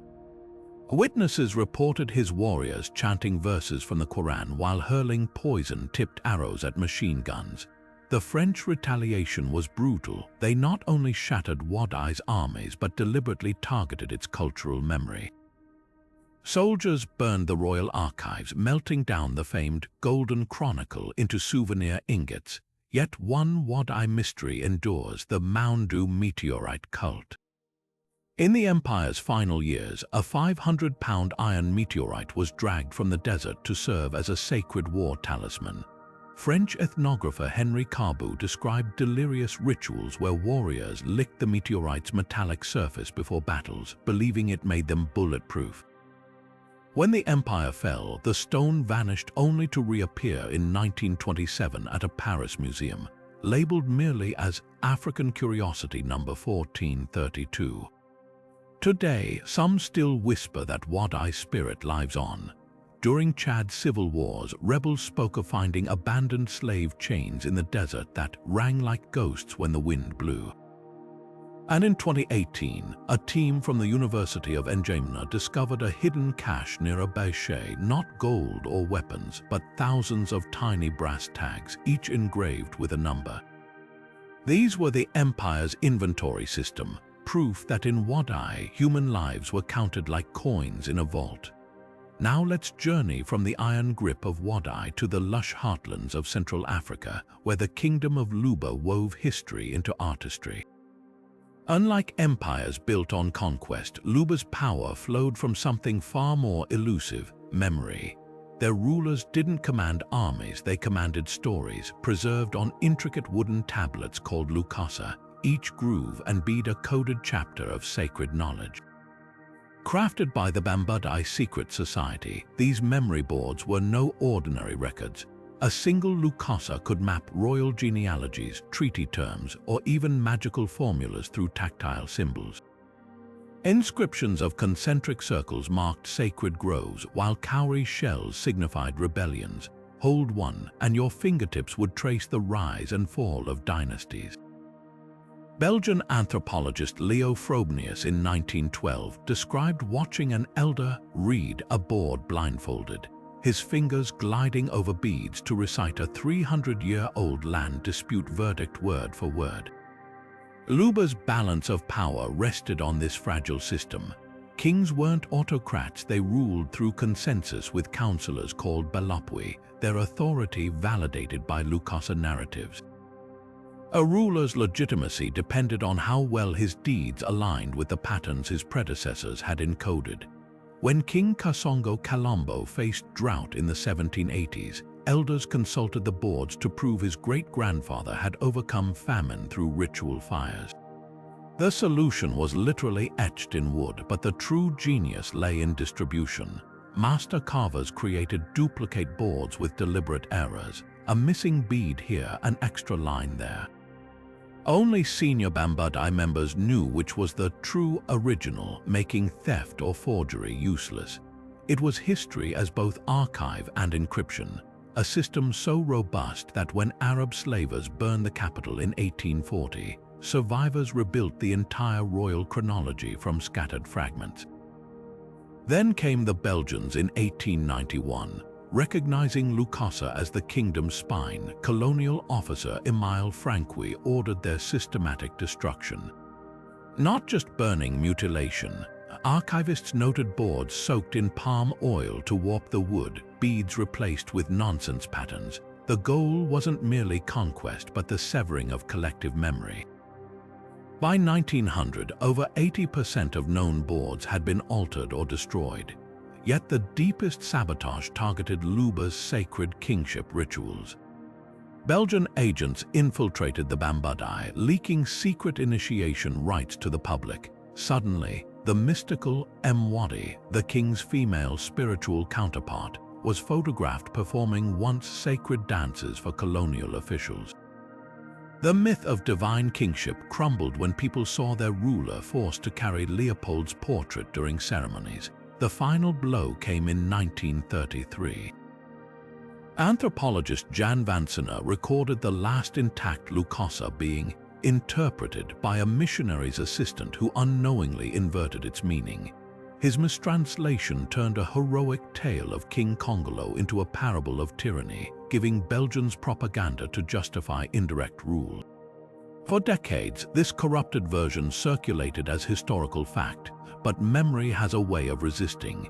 In 2014, Congolese historian Kione Kaya Mukenj compared 27 surviving boards in European museums with oral traditions. She discovered even altered Lukasa retained traces of truth. A single untouched bead cluster often preserved crucial names. Today, Luba elders are relearning the finger speech, using 3D scans of looted boards to reconstruct their past. As one carver told me, they broke the wood, but the patterns live in our hands. Perhaps the most haunting survival is the Moonbow Code. Certain boards reference a celestial event so rare it occurs once every 3 generations, a lunar rainbow. When this phenomenon last appeared over Lubumbashi in 2019, elders immediately gathered. The event matched a prophecy on a fragmentary board in Berlin's Ethnological Museum. When the night bow shines, the scattered memories will find their voice again. Now, digitized Lukasa fragments are being repatriated not as museum pieces, but as living keys to a kingdom that refused to be erased. From the memory-laden wood of Luba, we now turn our gaze westward to the Kingdom of Lunda, where ambition took the form of mercenaries and trade routes stretching across oceans. Imagine a realm so vast that its influence didn't just stop at borders, it leaped continents.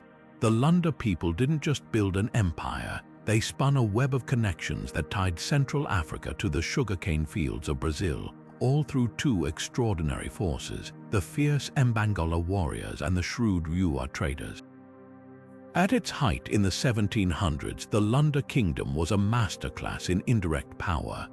Rather than conquering through sheer force, they deployed Mbangola seasoned mercenaries who fought under the banner of Lunda but operated like independent warlords.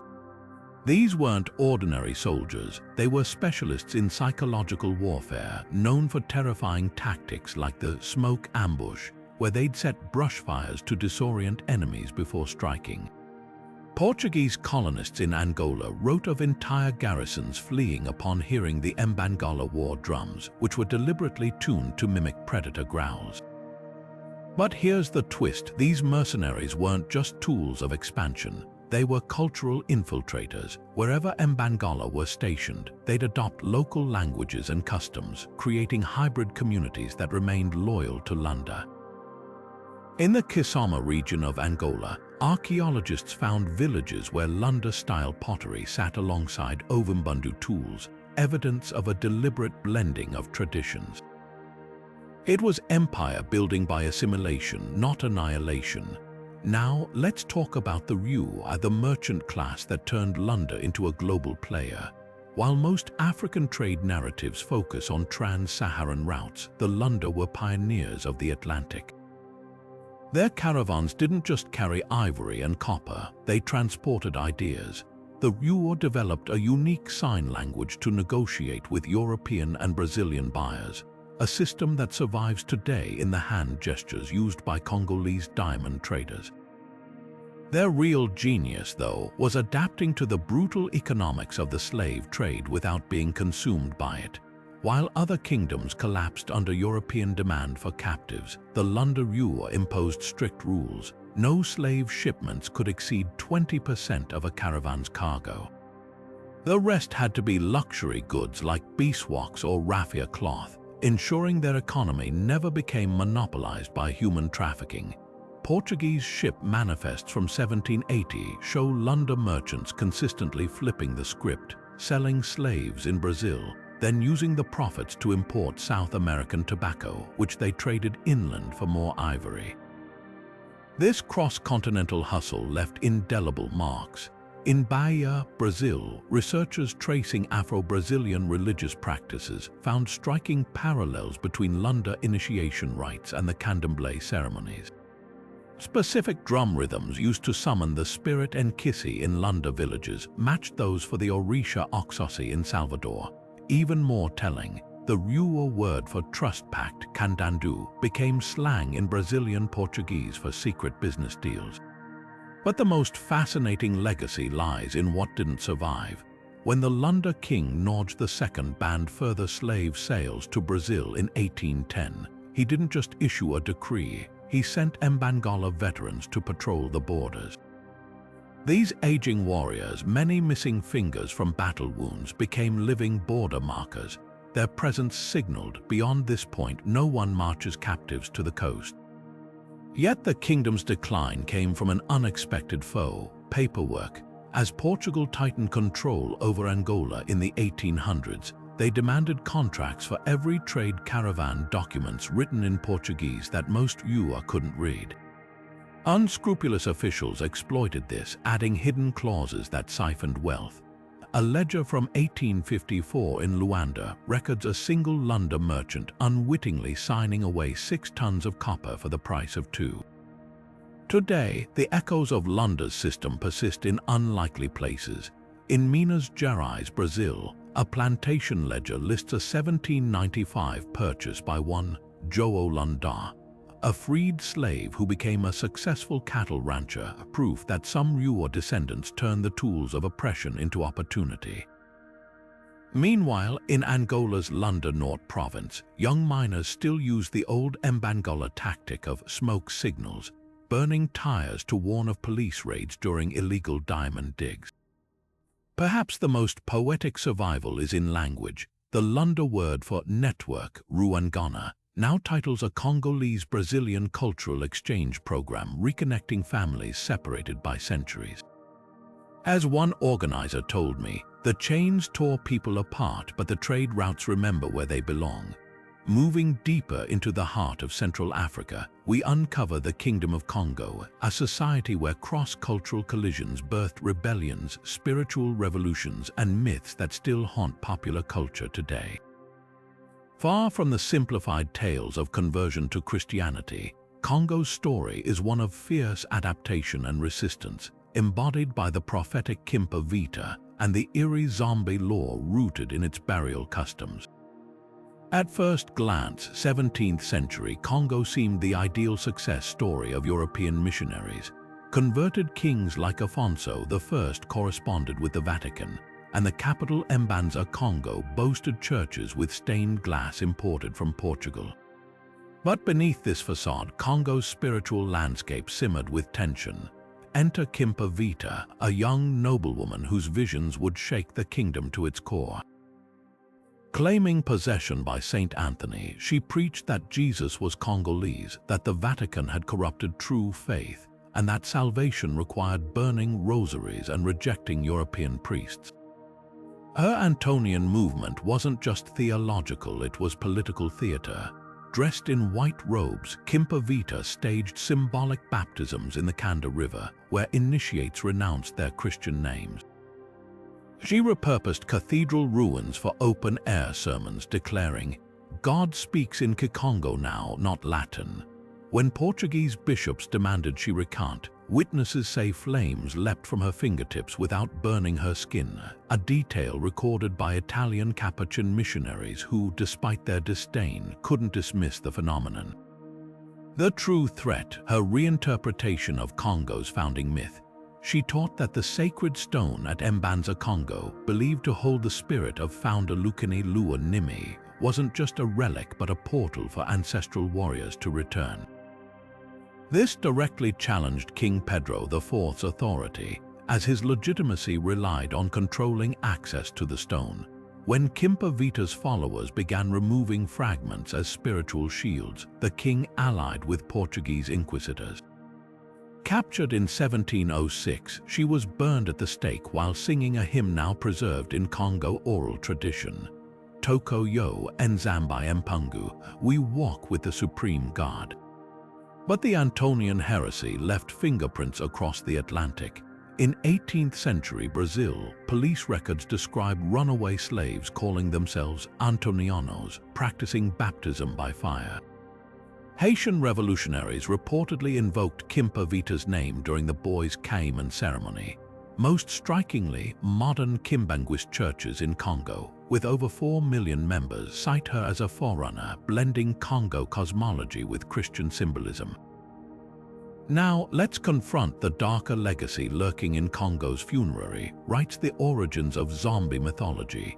European accounts fixated on the Nkisi bundles, medicinal pouches containing soil from graves believed to channel ancestral power.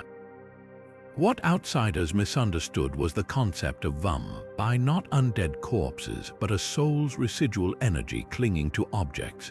When a person died violently, Congo priests would perform luzila, binding this energy to prevent it from wandering. The terrifying twist came when slavers misinterpreted these practices. Seeing bodies buried with ropes around their wrists and pottery shards over their eyes, they spun tales of African sorcerers reanimating the dead. These distortions merged with Caribbean plantation lore, birthing the zombie myth.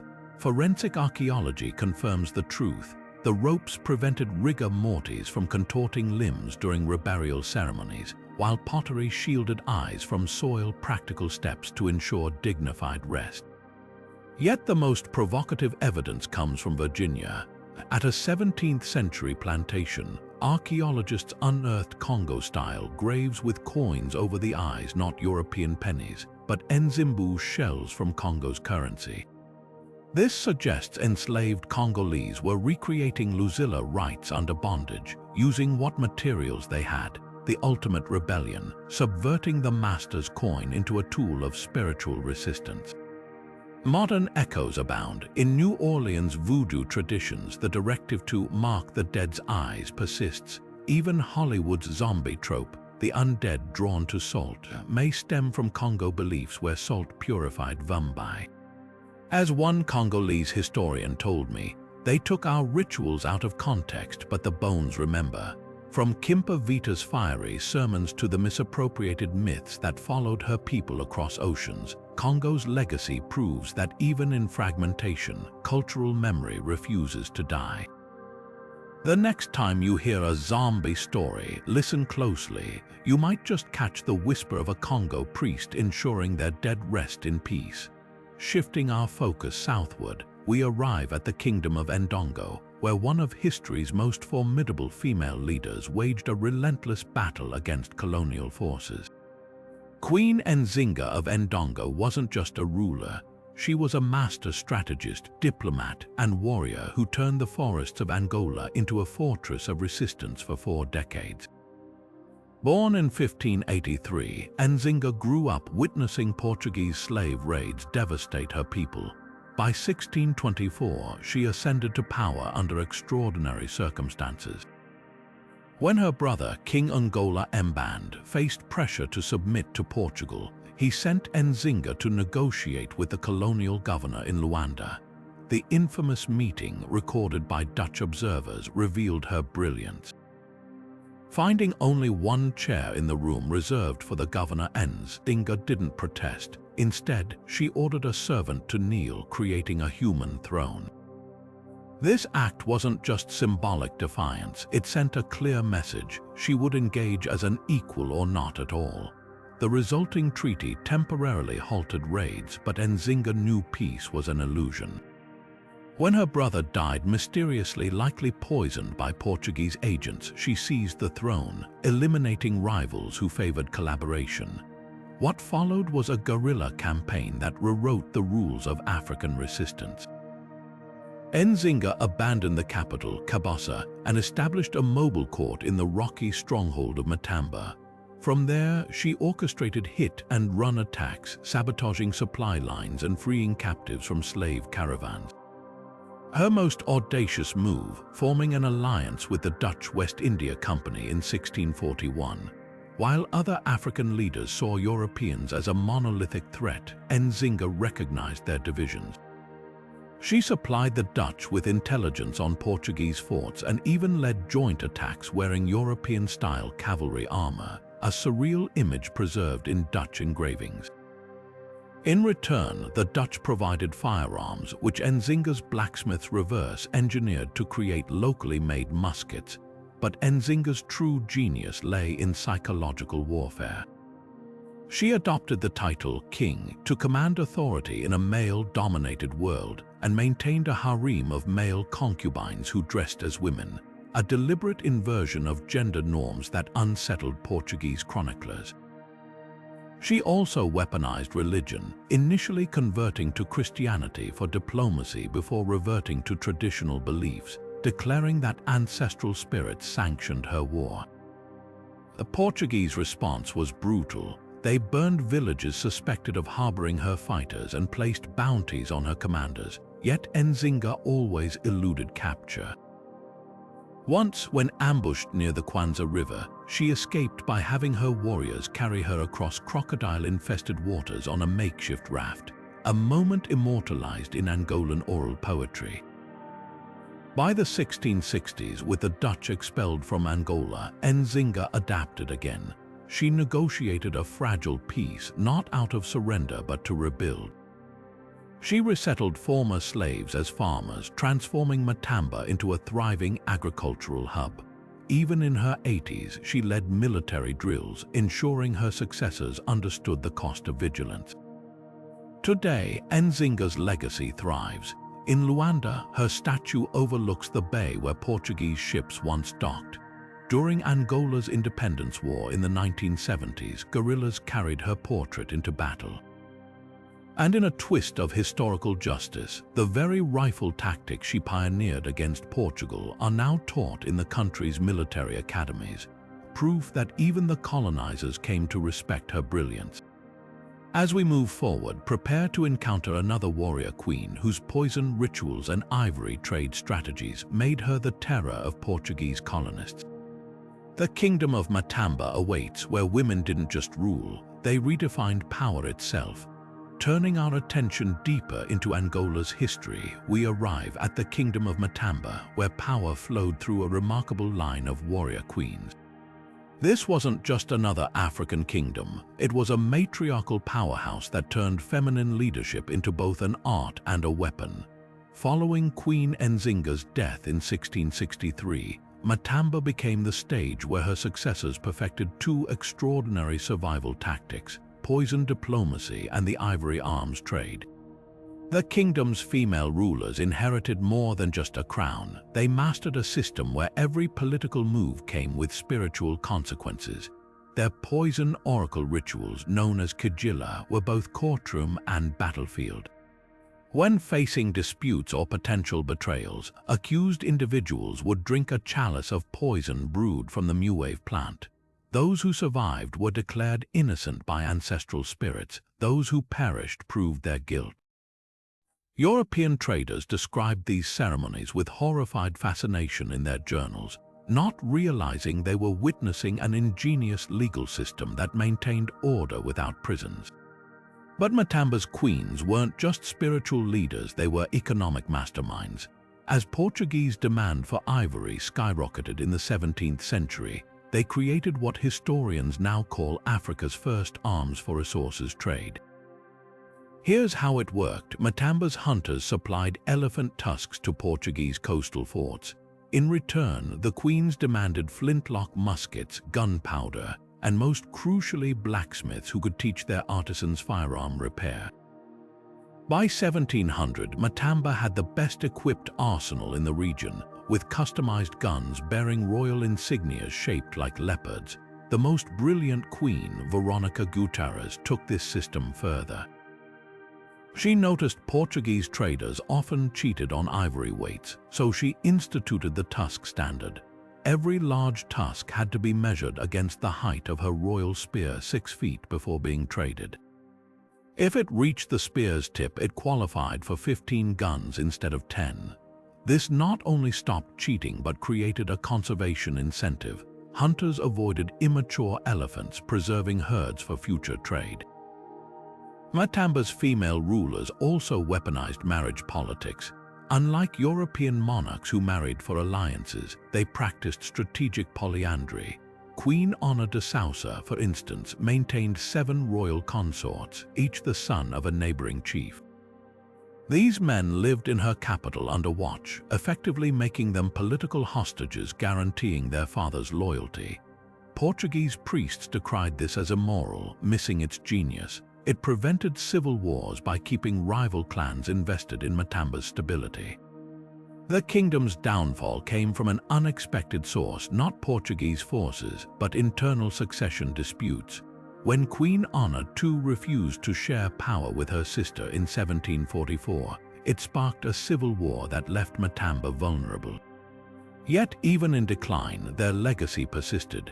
The poison oracle tradition survived secretly among Angolan resistance groups, and their tusk measurement system became the prototype for modern wildlife conservation laws. Today, Matamba's story offers a radical rethinking of power. In a world that still debates female leadership, this kingdom proved women could build empires through equal parts spirituality, economics, and calculated ruthlessness, a lesson written not in European history books, but in the soil of Angola's forgotten battlefields. Next, we journey to the stone towers of southern Africa, where the Kingdom of Zimbabwe built an empire beneath monsoons, with a trading network stretching all the way to China. Leaving behind the matriarchal intrigue of Matamba, let's ascend the stone terraces of southern Africa, where the Kingdom of Zimbabwe built an empire that defied colonial imagination. When European explorers first stumbled upon the ruins of Great Zimbabwe in the late 19th century, they refused to believe Africans could have engineered such grandeur. One German geologist even insisted it was the work of the biblical Queen of Sheba. But the truth is far more fascinating. This was no mythical kingdom. Between the 11th and 15th centuries, Zimbabwe's rulers mastered 2 forces most empires couldn't tame: monsoon winds and cultural synthesis. Their capital, Great Zimbabwe, wasn't just a city of staggering dry stone walls, some towers reaching 30 feet high without mortar, but the hub of a trade network stretching from the Swahili coast to the Persian Gulf. The kingdom's secret weapon, the Indian Ocean monsoon cycle. Every year, as eastbound winds swept toward Africa between April and September, Zimbabwean merchants loaded river barges with gold from the legendary Mwenemutapa mine. These barges floated down the Save and Limpopo rivers to coastal ports like Sofala, where Swahili middlemen waited to exchange the gold for Chinese celadon porcelain, Persian glassware, and Indian cotton. Then, from November to March, the monsoon winds reversed, carrying these luxuries back inland just in time for royal ceremonies. Archaeologists have found Ming Dynasty pottery shards in the ruins' elite quarters, proving Zimbabwe wasn't isolated but globally connected. What's most striking is how Zimbabwe's rulers turned geology into geopolitics.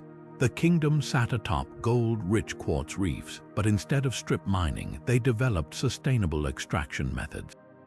Miners followed vein networks underground, leaving support pillars to prevent collapses, a technique later copied by European colonists. Royal metallurgists then smelted the gold using termite mound clay furnaces that reached temperatures over 1,000 degrees Celsius, purifying the metal without mercury. This produced the purest gold ingots in medieval Africa, stamped with the royal Zimbabwe emblem, a soapstone bird now featured on Zimbabwe's flag. But Great Zimbabwe's real genius lay in its water management. The city housed 20,000 people at its peak, yet had no permanent river. Engineers designed massive cisterns to store monsoon rains, with channels funneling water to terraced agricultural fields.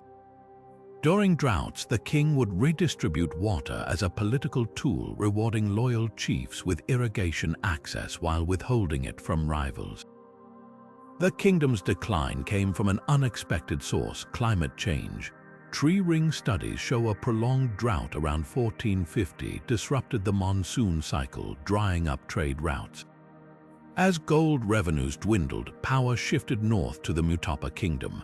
Yet Zimbabwe's legacy endured in its architecture. The bonded stone technique spread across southern Africa, appearing in Kami and Danangam ruins. Colonial looters later dynamited parts of Great Zimbabwe, searching for Sheba's treasure, but modern archaeology has restored its true narrative. This wasn't some mysterious lost city. It was a meticulously planned African metropolis that mastered global trade, sustainable mining, and hydraulic engineering centuries before Europe's Industrial Revolution. Now prepare to uncover how Zimbabwe's successor state, the Kingdom of Mutapa, spun gold into myths that lured Portuguese explorers into the African interior. As we trace the golden threads of Zimbabwe's legacy northward, the Kingdom of Mutapa emerges from the mists of history, a realm where reality and myth collided with explosive consequences. Nestled in the Zambezi Valley, Mutapa was no mere successor state to Great Zimbabwe. It became the setting for one of Africa's most captivating clashes between indigenous tradition and European greed. The Portuguese arrived on Mozambique's coast in the early 16th century, lured by Swahili traders' whispers of an inland kingdom where gold grew like grass. What they found was Mutapa, a sophisticated state whose rulers controlled a staggering 75% of the world's gold supply at the time. But the kingdom's true power lay not just in its mines, where miners dug over 200 feet underground with antelope horn picks, but in the spiritual theater surrounding its wealth. Mutapan kings mastered the art of geopolitical deception. When Portuguese emissaries like Antonio Fernandes reached the capital, they were greeted with rituals designed to dazzle. Royal attendants would scatter gold dust along paths, while the Mutapa king received visitors seated behind a curtain of golden chains, his face obscured by beaded veils. These theatrics fed European fantasies of an El Dorado-like empire, but the reality was far more strategic. The kings used gold as a diplomatic tool, gifting just enough to keep the Portuguese dependent while restricting access to the actual mines. Beneath this gold diplomacy simmered a spiritual resistance. Mutapa's rulers claimed descent from the Mutapa spirits, ancestral entities believed to reside in sacred caves like those at Mount Fura. Portuguese accounts describe terrifying ceremonies where spirit mediums, clad in lion skins, would summon these entities to curse invaders. In one 1630 incident, a garrison of Portuguese soldiers abandoned their fort after mediums buried ritually charged objects at its perimeter, sparking mass hysteria. The kingdom's decline came not from military defeat but from ecological and spiritual subversion. Portuguese mercenaries, unable to conquer Mutapa outright, exploited succession disputes by baptizing rival princes. Meanwhile, Jesuit priests deliberately misinterpreted the Nai Mutapa cults, rebranding them as African devils to justify destruction of shrines. By 1760, the once mighty kingdom had fractured into tributary states. Yet Mutapa's legacy endures in unexpected ways. The fairy tales of its gold fields directly inspired Cecil Rhodes' colonial ambitions, while modern Zimbabwean musicians still invoke Nai Mutapa spirits in protest songs against economic exploitation. Perhaps most strikingly, archaeologists recently discovered that Mutapa's gold mines, long thought exhausted, still contain untouched veins, their locations kept secret by local communities to this day. Now, our journey through Africa's hidden kingdoms brings us to the final marvel, the hilltop citadel of Mapungubwe, where golden artifacts reveal a society that valued equality as much as wealth. Shifting our gaze to the southern edges of the African continent, we uncover the enigmatic kingdom of Mapungubwe, a civilization so advanced that its golden artifacts would later inspire the very name Zimbabwe. Perched on a sandstone hill where the Limpopo and Shash rivers meet, this 11th century society mastered the delicate balance between nature and human ambition, only to vanish under mysterious circumstances that still puzzle archaeologists today. What makes Mapungubwe extraordinary isn't just its wealth, but how that wealth was distributed. Excavations revealed a striking class division. Elites lived atop the sacred hill, while commoners occupied the valley below. But the real revelation came in 1932, when archaeologists unearthed a golden rhinoceros buried with a nobleman, a 5-inch masterpiece fashioned from wood covered in thin gold foil. This artifact, along with golden scepters and bowls, wasn't mere decoration. The rhino's horns pointed downward in a ritual posture, symbolizing the king's role as a bridge between the heavens and earth. Mapungubwe's golden treasures tell a story of interconnected worlds. Glass beads from India and Chinese ceramics found at the site prove it was a hub in a sprawling trade network stretching across the Indian Ocean. But unlike later kingdoms that hoarded gold for display, Mapungubwe's rulers used it spiritually. Gold-covered objects were buried in graves, suggesting they believed wealth carried into the afterlife. This contrasts sharply with European notions of gold as currency here. It was sacred material meant to honor ancestors rather than dominate the living. Beneath this golden glory lurked an ecological time bomb. Tree ring studies show that Mapungubwe thrived during a wet period, allowing agriculture to flourish on the arid landscape. But around 1290, a prolonged drought struck. As crops failed, the society's careful hierarchy crumbled. The elites on the hilltop clung to power by demanding more tribute from valley dwellers until finally, the lower classes abandoned the kingdom entirely. Archaeologists find evidence of this rebellion in hastily abandoned grain silos, some still containing sorghum as if people fled mid-harvest. The kingdom's fall holds eerie parallels to modern climate crises. Soil samples reveal that overgrazing by cattle weakened the land's resilience, while the elite's insistence on maintaining gold production accelerated deforestation. In the end, Mapungubwe didn't fall to invaders, it collapsed from within, undone by the very systems that once made it powerful, yet its legacy refuses to fade. That golden rhino now appears on South Africa's highest civilian award, symbolizing unity. And in a poetic twist, climate science teams today study Mapungubwe's ruins to understand how ancient societies adapted or failed to adapt to environmental shifts. As we close this exploration of Africa's forgotten kingdoms, let their stories remind us that history isn't just about remembering greatness, but learning from its fragile foundations. This journey through 50 hidden civilizations reveals a truth colonial narratives long suppressed. Africa's past was never isolated or stagnant. but a dazzling tapestry of innovation, spirituality, and resilience. If this glimpse into lost worlds has sparked your curiosity, share in the comments which kingdom fascinated you most, and don't forget to subscribe for more journeys into history's untold chapters. Hit the notification bell so you won't miss our next adventure into the shadows of time. As the echoes of Mapungubwe's golden rhino fade, we find ourselves at the end of a journey through 50 extraordinary African kingdoms, each a testament to the continent's untold brilliance. From the incense-rich ports of Punt to the warrior queens of Dahomey, these civilizations shattered the myth of a monolithic Africa. They built towering obelisks, forged vast trade networks, and crafted spiritual traditions that spanned millennia. Yet so many of their stories were buried not by time, but by colonial narratives that dismissed Africa's past as primitive or stagnant. Consider this: when European explorers stumbled upon Great Zimbabwe stone walls in the 19th century, they refused to believe Africans could have built them. Myths of King Solomon's mines or lost Phoenician colonies flourished, erasing the Shona people's ingenuity. This pattern repeated across the continent. The Garamontes underground tunnels were labeled Roman work. The Benin bronzes were looted as curiosities rather than studied as masterpieces. Even today, textbooks reduce Africa's history to Egypt and a footnote about the transatlantic slave trade, neglecting the cosmic diversity we've uncovered here.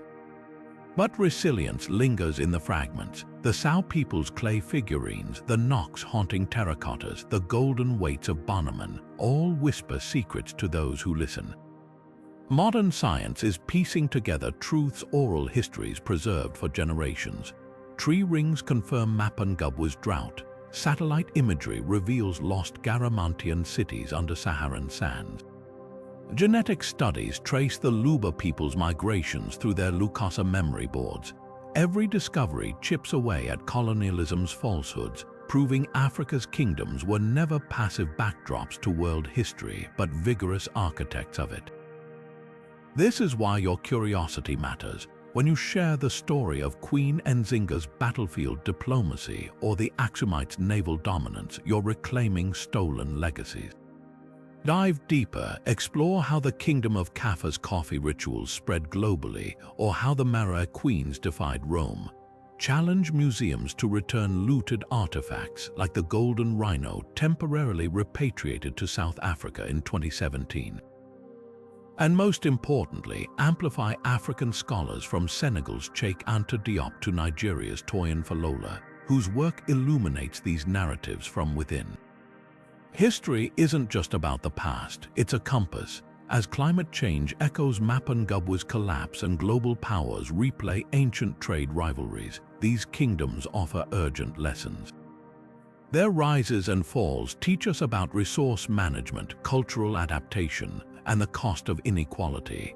They remind us that greatness isn't measured by conquests alone, but by wisdom, like the NRI kingdom's taboo systems that sustained ecosystems for centuries. So let's keep unearthing these stories together. Drop a comment below. Which kingdom reshaped your view of Africa? Was it the iron-smelting innovation of Meroë, or perhaps the democratic traditions of Gama?